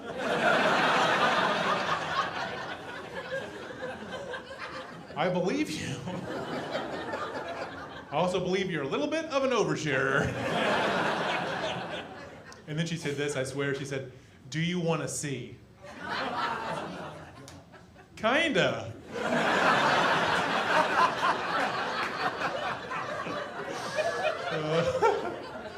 You guys are fun, yeah, man.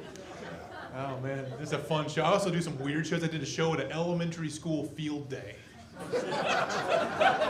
Yeah. It was 3rd, 4th, and 5th graders. So some of them got to play dodgeball, others had to listen to me for 45 minutes. And as soon as I started, I'm like, this is not gonna go well. So instead I said, who's got a joke?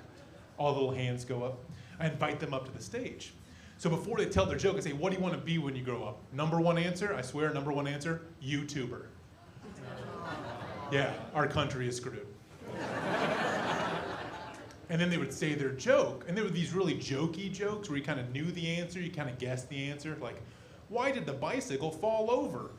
Because it was too tired. Like those kind of jokes? So we're almost done, like 1 minute left in this assembly. This little 4th grade boy, he comes up to the stage, I say, hey, what do you want to be when you grow up? He says he wants to be just like his dad. I'm like, all right, that's great, what's your dad do? Well, according to my mom, he's a degenerate gambler. But he also has a YouTube channel. And then he said his joke. And this is his joke. He says, why was the number 10 scared? I thought I knew the answer. You might think you know the answer. Why was number 10 scared? He says, because it was in the middle of 9/11.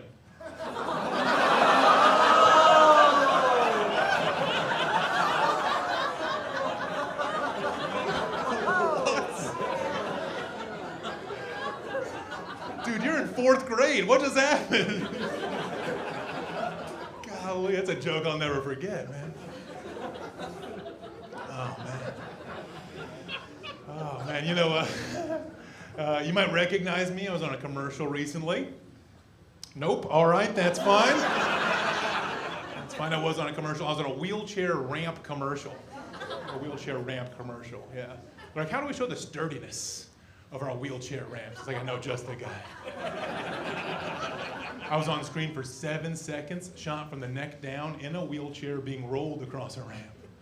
While on screen, a text box comes across the bottom of the screen and says, holds up to 800 pounds.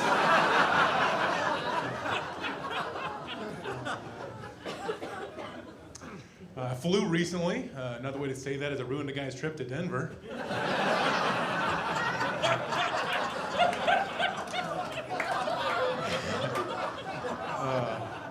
And when I was getting on the plane, the pilot recognized me as a comedian. He says, hey, do you want to tell a joke over the loudspeaker? I'm like, no.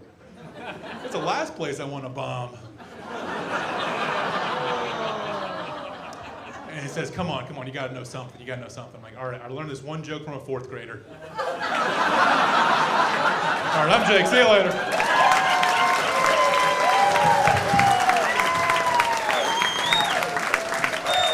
Jake Hovis, everybody.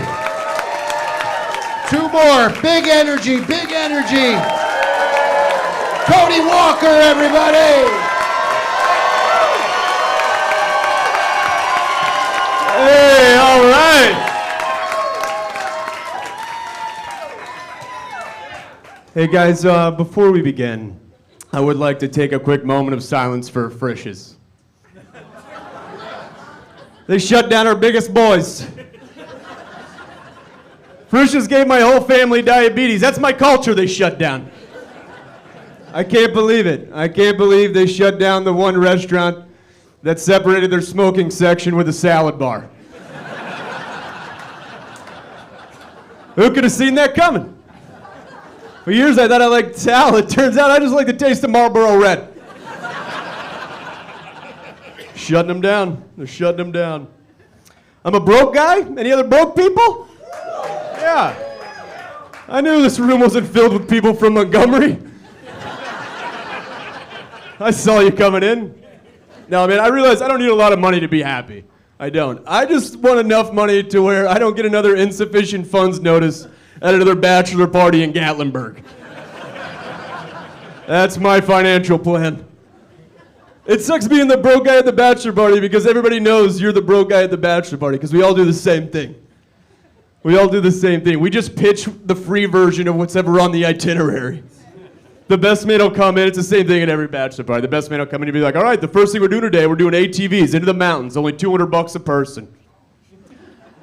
It's like, yeah, man, that sounds great, but it's Greg's bachelor party. What if we went for a hike? We don't go hiking anymore. We used to be hikers. Plus there's waterfalls in that trail. Greg loves waterfalls. We're not going to be able to see those on the ATVs. We're going to be going too fast. They'll be like, yeah, and then, later tonight we're going to get a cab, and it's only $500 a person. It's like, yeah, that sounds great, but this is Greg's bachelor party, you know? What if when we're on that hike, we built a fort? We don't build forts anymore. We used to be fort builders. People see in the hall at high school, they'd be like, hey, there goes the fort builders. That was us. Plus, Greg loves stars. We're not going to be able to see the stars from inside the cabin. That's a fort activity. It's the same thing at every bachelor party. The best man's always like, yeah, then we're going to end the night. We're going to the strip club. We're going to the strip club. So, yeah, that sounds great, but it's Greg's bachelor party. What if we just jerked each other off? We don't jerk each other off anymore. We used to be the jerk each other off guys. I miss the old us. I miss the old us. Oh, man. I need a haircut. I realized that when on my way in, my girlfriend told me that my hair makes me look like an American colonist. Just gets curly on the sides and flat on the top. Looks like I'm ready to sign the Declaration of Independence. What she actually said was that I look like Paul Revere if he was gay. And that I would have been the reason the British were coming. And yeah, that hurt my feelings. I'd be a proud gay, but I would never make love to a redcoat. I'm a patriot, sir. I'm a patriot. Man, it's, I will say this, it's crazy that homophobia is still a thing in 2025, but it is. The last time I got a haircut, I was at this old-timey barbershop.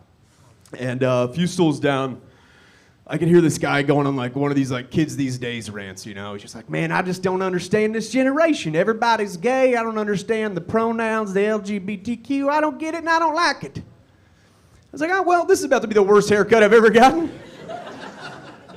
And then about 5 minutes later, he goes, you know what else pisses me off?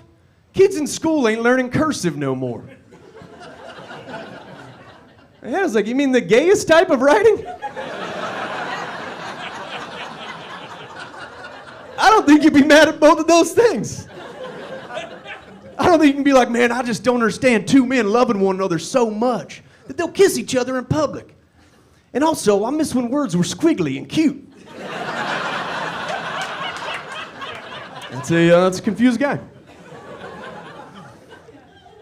You guys think the Virgin Mary was ever just like, hey guys, just call me Mary? I don't know, I was called the Virgin Cody for like 10 years. That just made me a sad 25-year-old. And I tried to get other nicknames going, but no one was buying into. I was definitely fingered a girl Cody.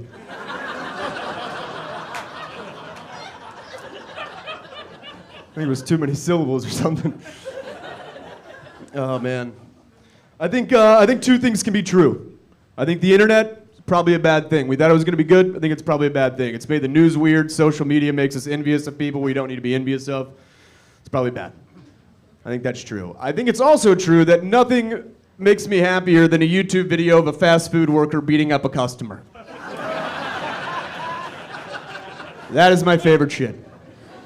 I was talking to a friend of mine who she works at McDonald's, and I was telling her about these videos and how much I like them.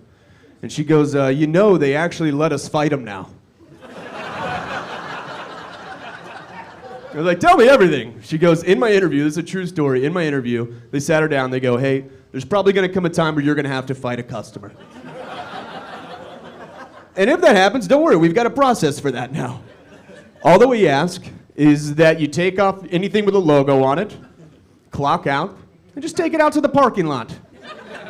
I think that's great. I think that's gonna change the way we treat customer service people. But I would take it a step further. I think every fast food establishment should have their own fighting style. I think McDonald's, you go boxing, most of those fights are happening through the drive-through window. I think Burger King, they're already wearing the crown, jousting. And I think we give Taco Bell guns. They should be allowed to Baja Blast someone. Guys, that's my time. Thank you so much.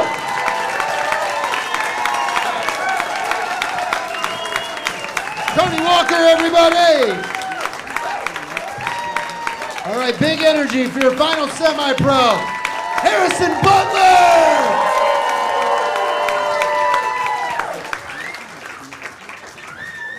White people! Shit! This is white. It's like a sprinkle nigga in here. This some bullshit. Kind of feel like I'm about to get auctioned off. I don't like it. White people, I need y'all to vote for a nigga. Going 4 more years. Look at Mr. White Man, let me fill your head for good luck. Whoa! That's what Martin Luther King died for. I had a dream.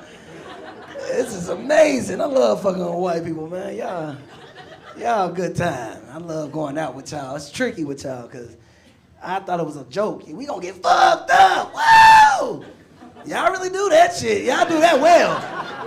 Start off with these buckets of beer and shit. We gonna chill, have a little shot, and turn into Fireball, some shit called Rumplements. Next thing you know, I'm running on the street, butt-ass naked, singing R. Kelly, I Believe I Can Fly. I like fucking with y'all. Y'all like these little hole-in-the-wall bars, too, and shit.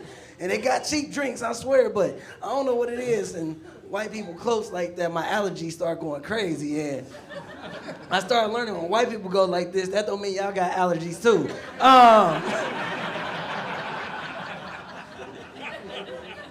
Started learning when white people too. Y'all love karaoke. Y'all love karaoke. I found one of my favorite songs. Sing it if you know it. Sing it. It goes like, blame it all on the roots. I showed up in boots and ruined. Y'all be boot schooling and boogieing and that shit right there. It'd be like, you ain't singing. You ain't know it. You ain't know it. I bet you know this one. I'ma ride for my motherfucker. She hit you. You knew that. My nigga, my nigga.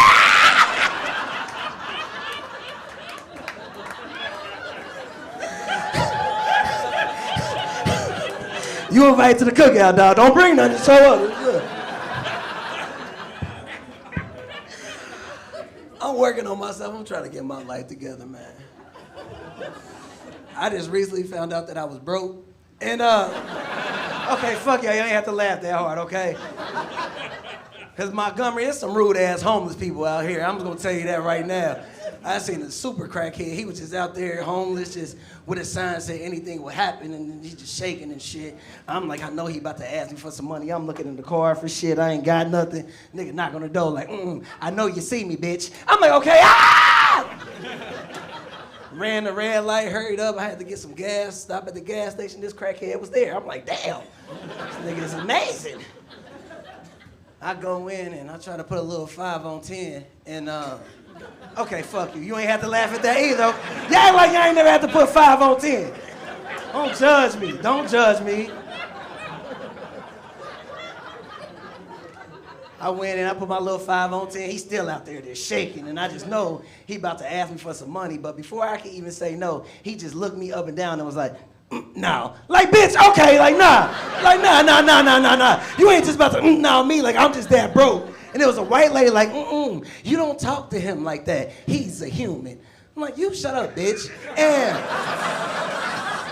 I felt like I was being set up because it was a gay dude recording the whole thing. And he like, you don't talk to her like that, broke ass nigga. I'm like, okay now, I'm not finna do this shit with nobody. Before I could even finish, the gay dude put his finger on my lip and was like, shh.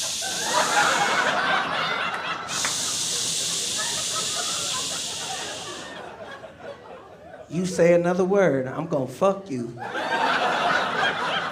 And I thought he was gonna say up, but he never did. And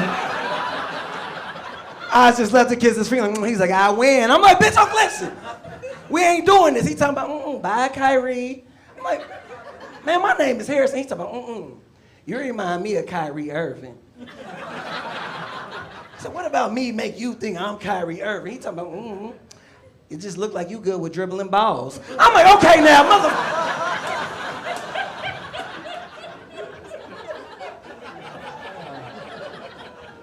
Working on myself, man.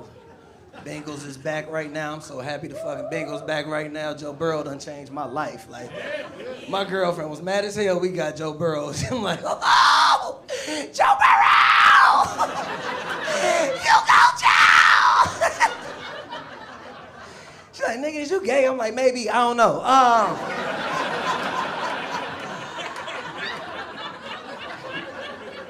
I done went and got these Bengals tattoos and everything. I come home, she's like, ooh, I'm next. I'm like, no, you're not. We arguing and everything. She wanna ask me a stupid ass question like, what would I do if her and Joe Burrow was hanging from a cliff? I'm like, whoo.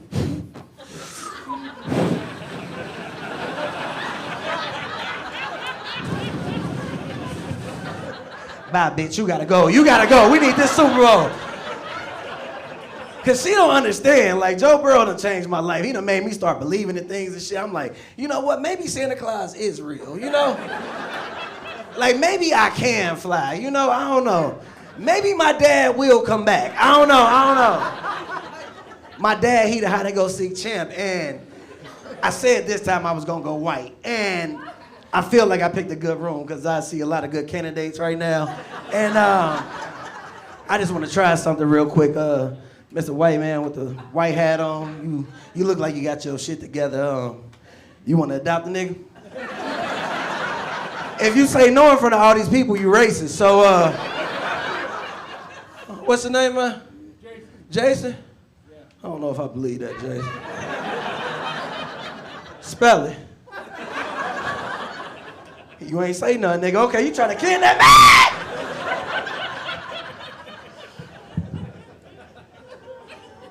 Feel like we got to learn each other a lot, and I love y'all, okay? My nigga right here. I've been Harrison Butler. I appreciate y'all.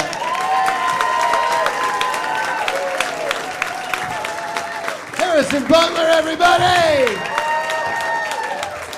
All right, let me get everybody back on stage so we can put a face to the name. Let me get the show back on stage. Come on up here. If you competed in the show, Harrison should be back here already. He was just here. Up, up, up, up on stage. Let me get out of the way. Jesus, how are you? Oh, I know. All right, hurry up. Come on, sewer boy. You can just stand down there, everybody will still see you. Come on up here.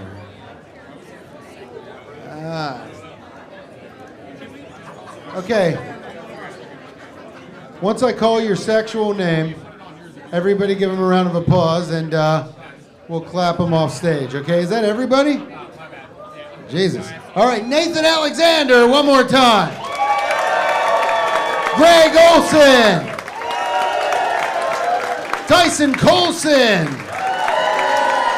Gavin Farl, Jordan Berry, Freddy Samo, Vince Stevens,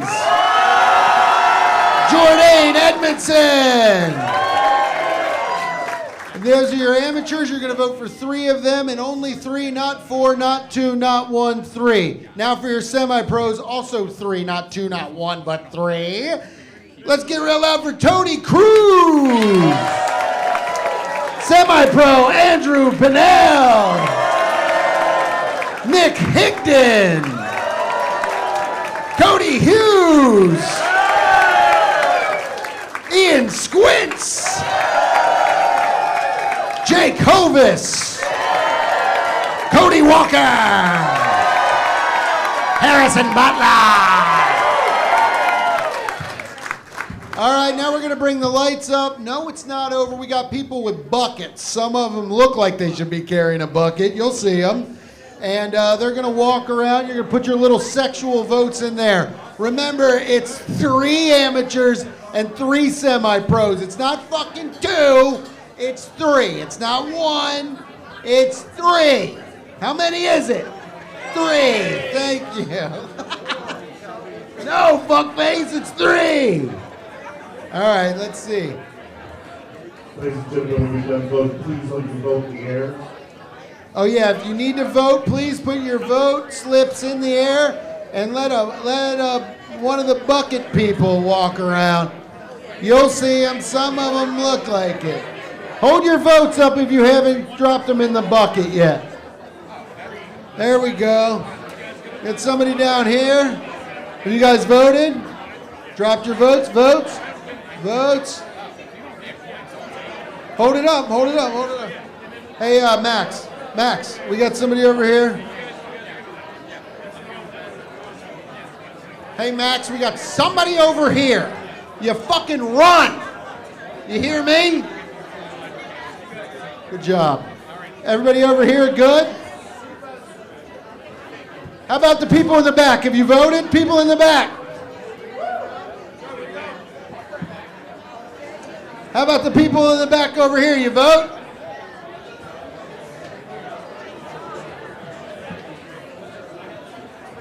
If you still have a vote, please hold it in the air. That was my voice. If you still have a vote. What if I could do that? Hey, what do you want? Don't. Hi. Anybody still need to vote?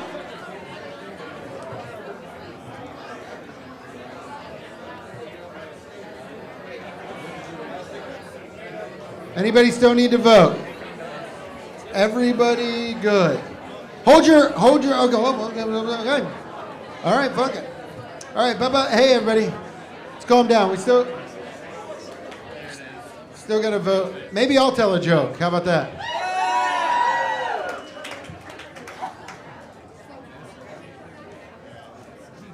Maybe I'll tell a joke. How about that? Oh, God, you're still awake? Wow, he's still awake. All right. All right, this happened to me. I'll talk about this.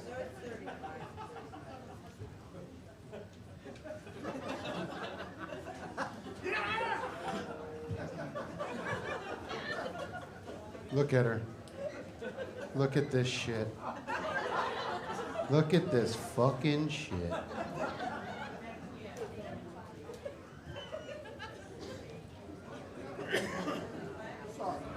You should be sorry. That cough had a fucking click on it, dude.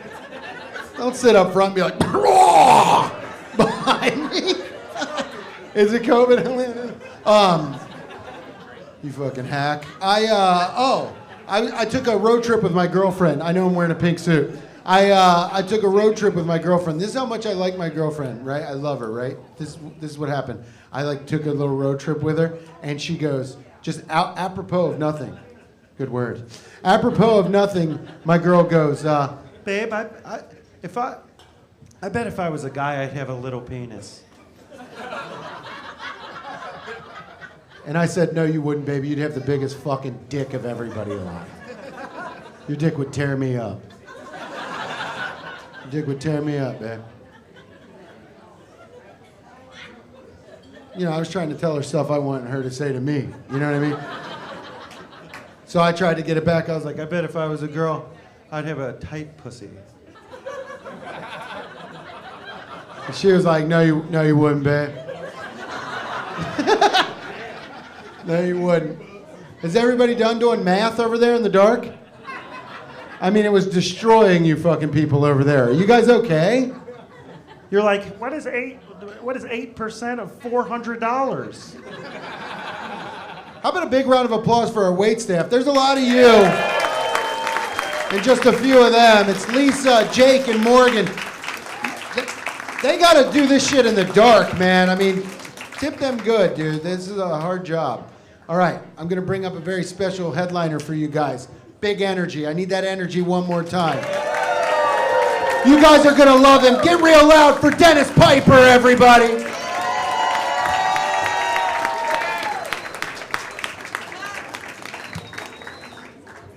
One for time for our host, Mr. Rand Barnacle. Let him hear it. He's done a great job all night.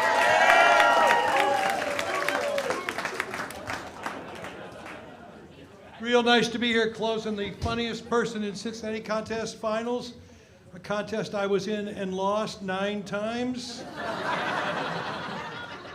And now I'm here a 10th time and I won't get another vote tonight either, so 0 for 10, just fucking great. Feel great. Success in life is all about timing. All about timing. For example, now that I have the tits to compete and win, there are no wet t-shirt contests anymore. Skin to win, you're damn right. You know. 73 years old, I've been married to the same woman now 44 years. I bet on the under.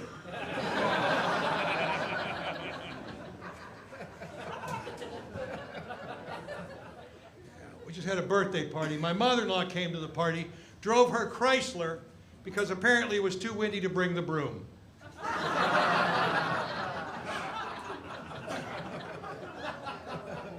She bought me a digital camera. Nicely, she did. She bought me a digital camera. This thing is so fast, I can now photograph my wife with her mouth shut.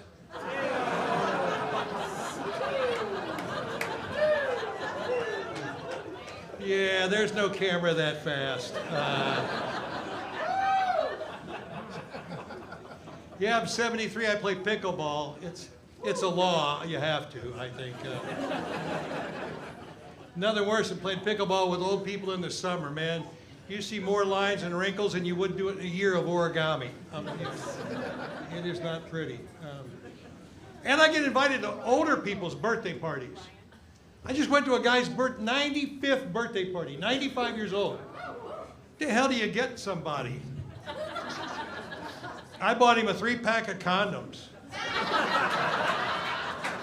Lifetime supply.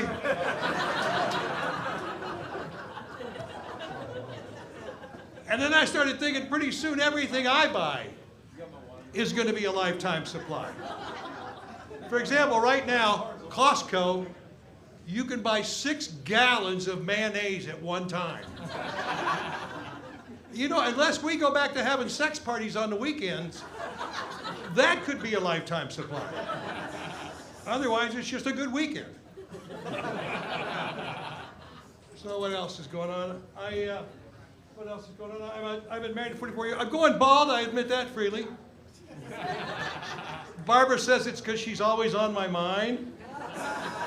And I told her, well, that would explain why there's no hair on my ass.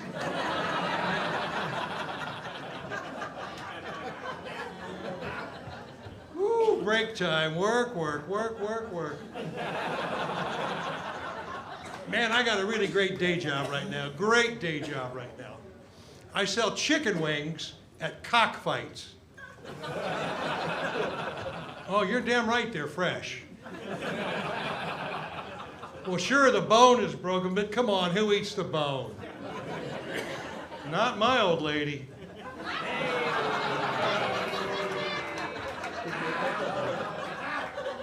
Snuck a dick joke in there on you guys.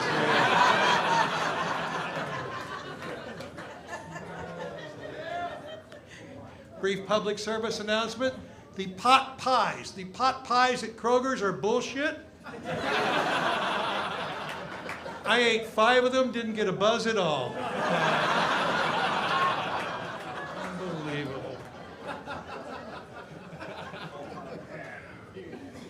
And I'm wearing Levi's Stain Defender pants, which are also bullshit.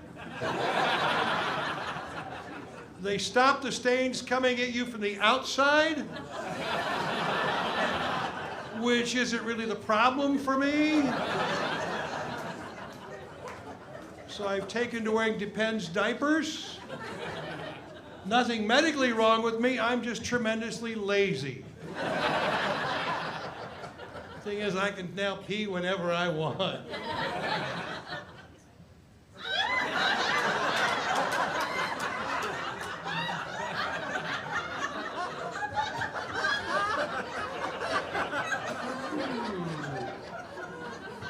And we have room for more.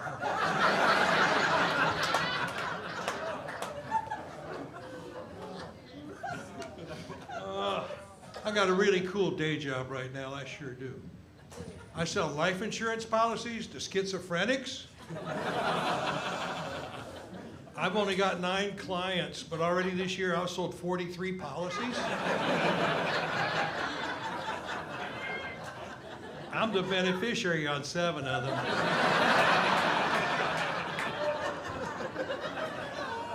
Yeah, Big Doris drops dead. I'm a rich dude, man. Yeah, so what else is going on? Married now 44 years. Who's married? Married? How long have you been married here, my friend? No, that's a smart move to ask because you don't want to get it wrong. No matter how long it is, it seems longer though, doesn't it? Yeah, of course it does. How long's it been, ma'am? I don't know. See, there you go. You ever ask your wife for a threesome? Oh, what the hell, coward. I ask all the damn time. Every 3, 4, 5, 6 months, the answer is always, God damn it, no. I've done it for 44 years. I guess I wore her down because finally she goes, oh, Jesus Christ, all right, just to shut you the hell up. Now I got home last Thursday. She's in bed with 2 guys from the bank. What I learned is you have to be very specific. The cool part is I got a great deal on a car loan. So win-win, I think they call that in the business world. Yeah. What else? Any questions? Don't want to lose anybody because there'll be a quiz later. So what else? Oh, by the way, every time a Taco Bell rings, an angel gets diarrhea.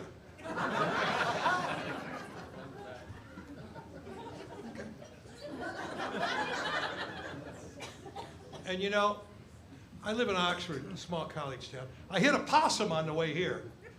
I think I killed him, but he could have just been fucking with me.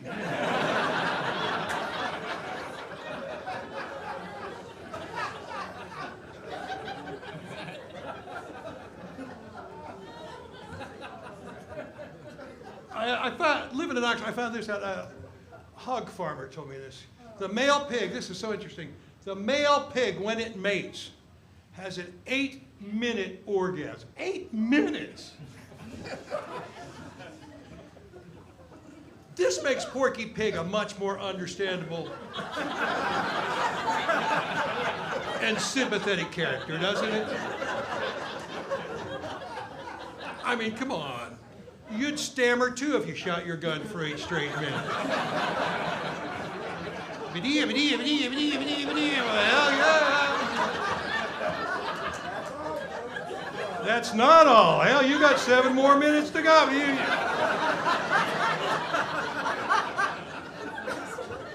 Thanks for doing the setup for me there, man.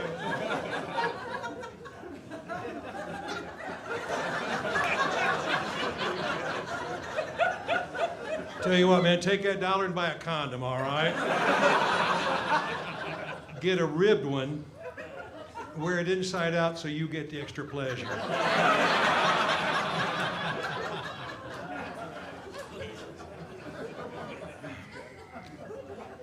We had a guy that was up here, an immigrant that was in here tonight. And you know, why is it that the communities that are most against immigrants are the people that could most use an infusion of fresh DNA?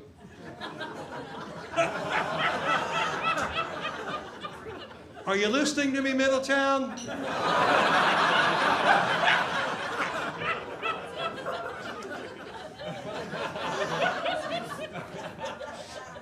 You know, it should be pretty obvious.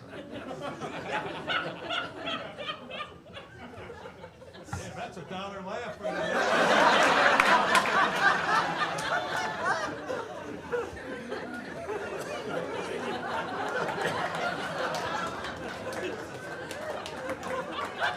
Of course, I just identified the liberal there for.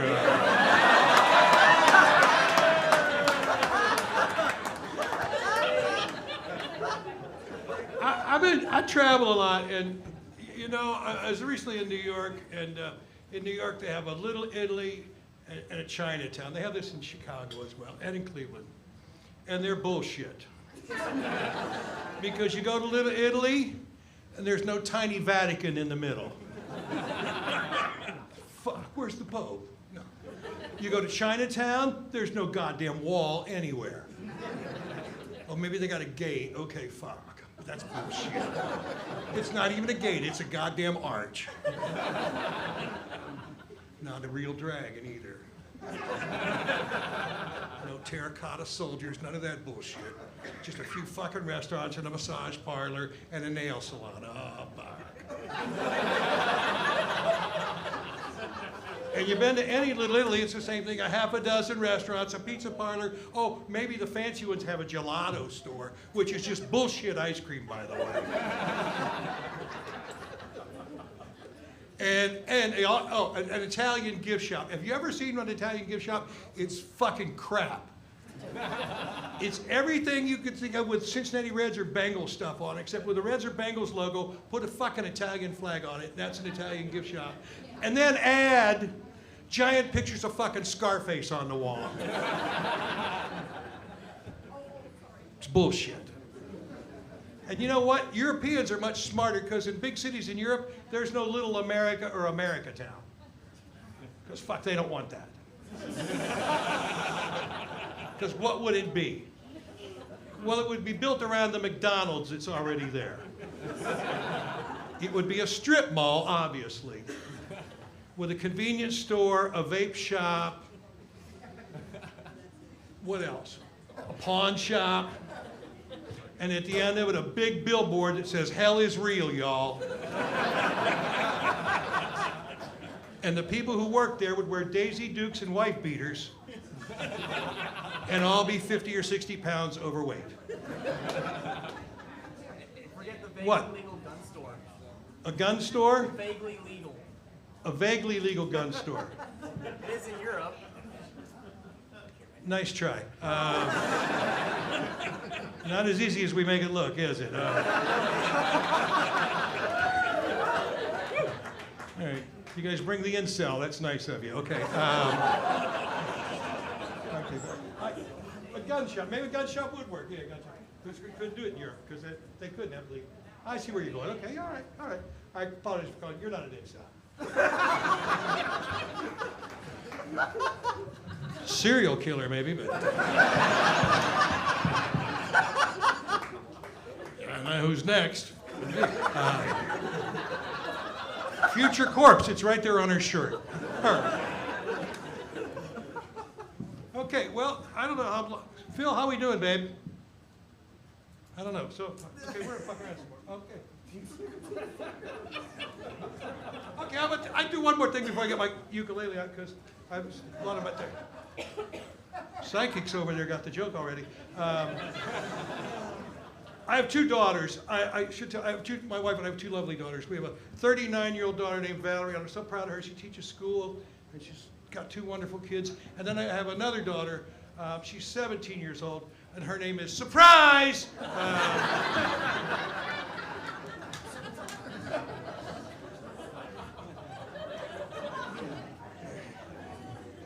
Actually, she's slightly older, and she's getting married here in February. And this past summer, her betrothed and her came home from New York. They live in New York. And he was going to ask me if it was okay to marry my daughter. Except it took him like forever to do it, all right? He's sitting around in my family room for an hour and a half, telling me what's going on with him. And I already know, from talking to my daughter, he's been unemployed for 4 months, which he hasn't mentioned. However, he does show me his new tattoo. Tells me all about this cool video game he's been playing a lot lately. Because fuck, he's got all the goddamn time in the world. Because he's living off my daughter's paycheck. And then tells me, have I heard of these new infusion bongs? And I'm like, no. He goes, well, they work great because I just got one in $350, but it's fucking awesome. Then, after 90 minutes of talking about Pittsburgh baseball and Reds baseball and football and guitars and everything else under the sun, we get to the front door, he's ready to leave, and he goes, oh, by the way, there's something else I wanted to bring up.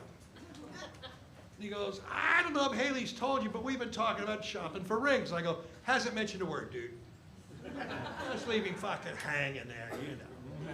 And he goes, because I would like, if it's okay with you, and he finally spits it out, he would like to get married. And I go, so let me get this straight. You've been unemployed for 4 months. You just spent your last $600 on a tattoo, video games, and a new bong.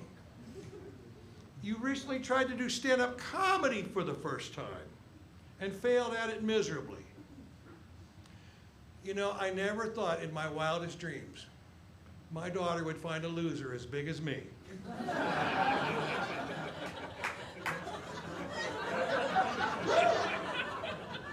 Welcome to the family, kid.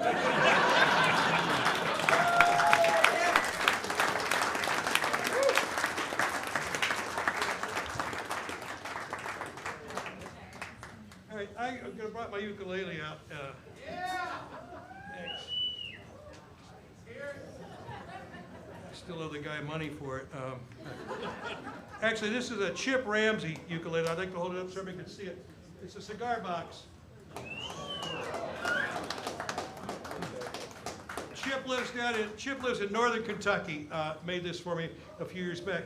It's left-handed, which is a great coincidence because I happen to be left-handed.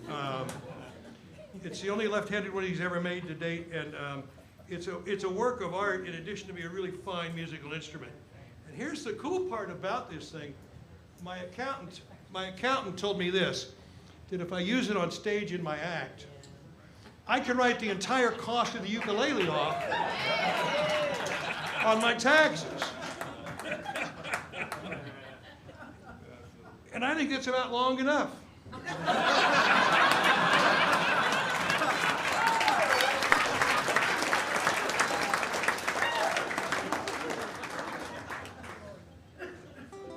Close enough. I attend a music camp every summer in Swannanoa, North Carolina, where the flood hit a couple years ago, and it's still happening, thank God. And a couple years ago, not the flood's still happening. The music camp is still happening. Hey, I should write that down, do that every show. Just have to remember to take the gummy 37 minutes.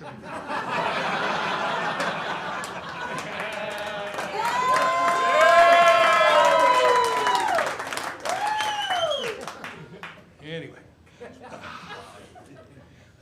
a couple years ago at the camp, I took a songwriting class from a wonderful singer-songwriter named John Gorka, G-O-R-K-A, writes great, wonderful songs. And he wrote a song called People My Age. It's about people my age.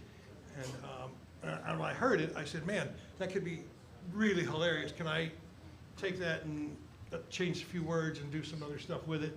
And he said, sure. And so this is a John Gorka song called People My Age that I've kind of altered for my own purposes, okay? People my age, starting to look gross.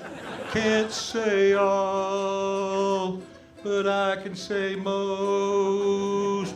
See us in the grocery, I live it up close. People my age, starting to look gross. People my age, starting to show somewhere. Holes where the teeth were, heads have gone bare.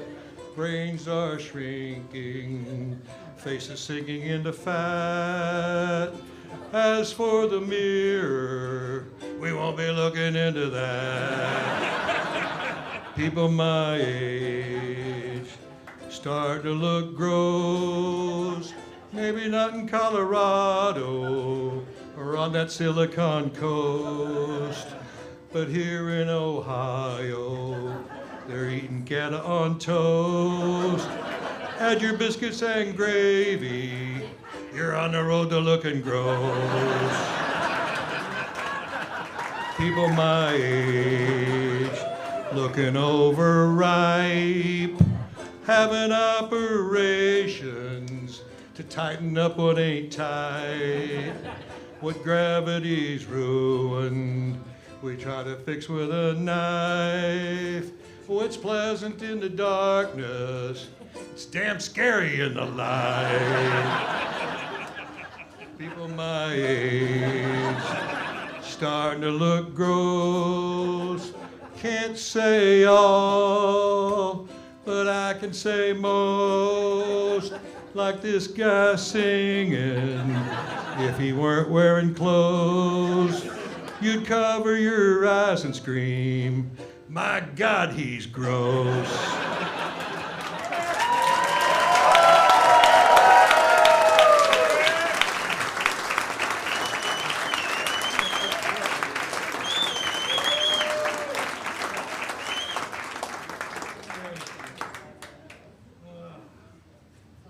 So, do another one here, and then maybe we'll close the thing and let you guys go home. There'll be no quiz tonight, so.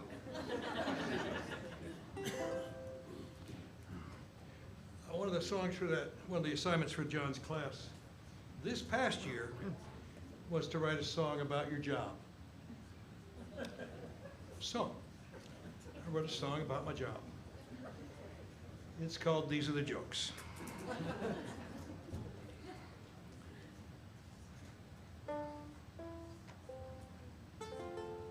These are the jokes I tell to the folks. Drink your beer, booze, and cokes. I stand up and tell jokes. I'm half Irish, I'm half German, a fact I won't belabor.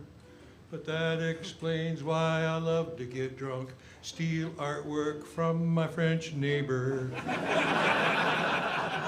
What, too soon? These are the jokes I tell to the folks. Drink your beer, booze, and cokes. I'll tell you the jokes. I listen to folk music. It puts my mind at ease. When the junkies break into my car, they never steal my CDs. Who the fuck is John Gorka? These are the jokes I tell to the folks. Drink your beer, booze, and cokes. I'll tell you some jokes. My sister and I, we are identical twins. You just let that joke sink in. Yeah, she's not thrilled about the size of our penis either.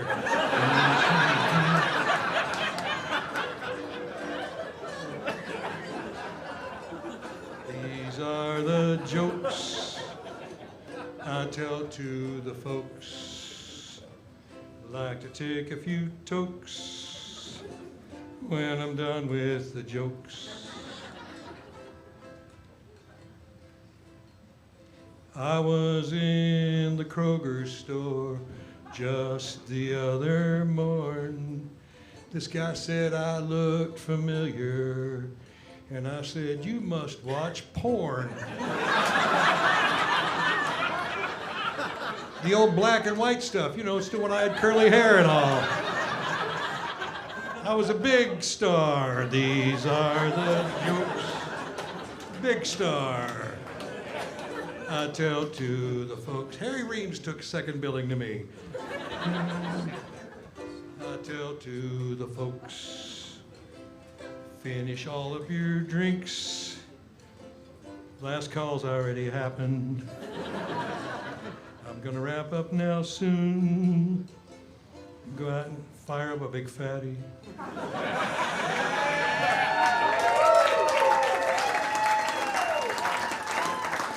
You guys have been great. Thank you all very much.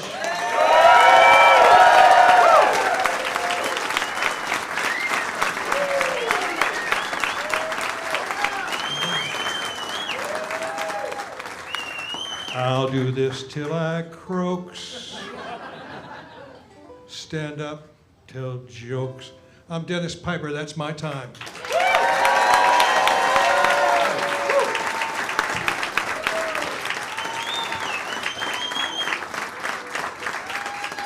One more time for Dennis Piper, everybody.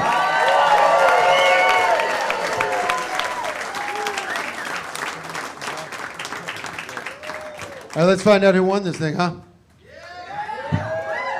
Oh, okay. See ya. Thanks. Good night. We want to know who won? All right. When I call the amateur, come up here and get your trophy. I think it's this one. Yep. All right. When I call the amateur winner, everybody get real loud. Your 2025 funniest person in Cincinnati amateur division, Tyson Coulson, everybody.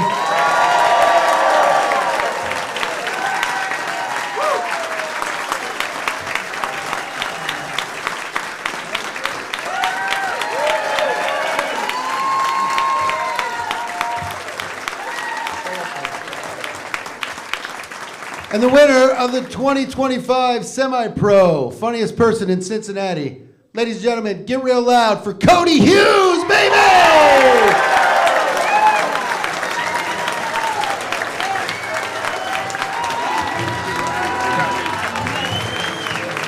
All right, that's it. One more time for all the comics. That was fantastic. Thank you all.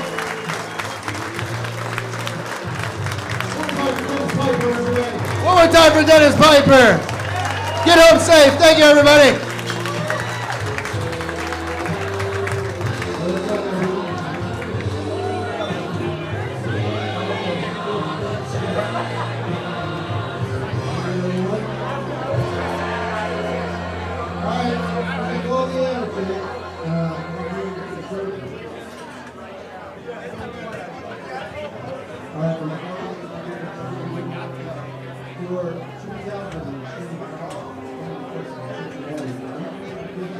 Tyson Coulson, everybody.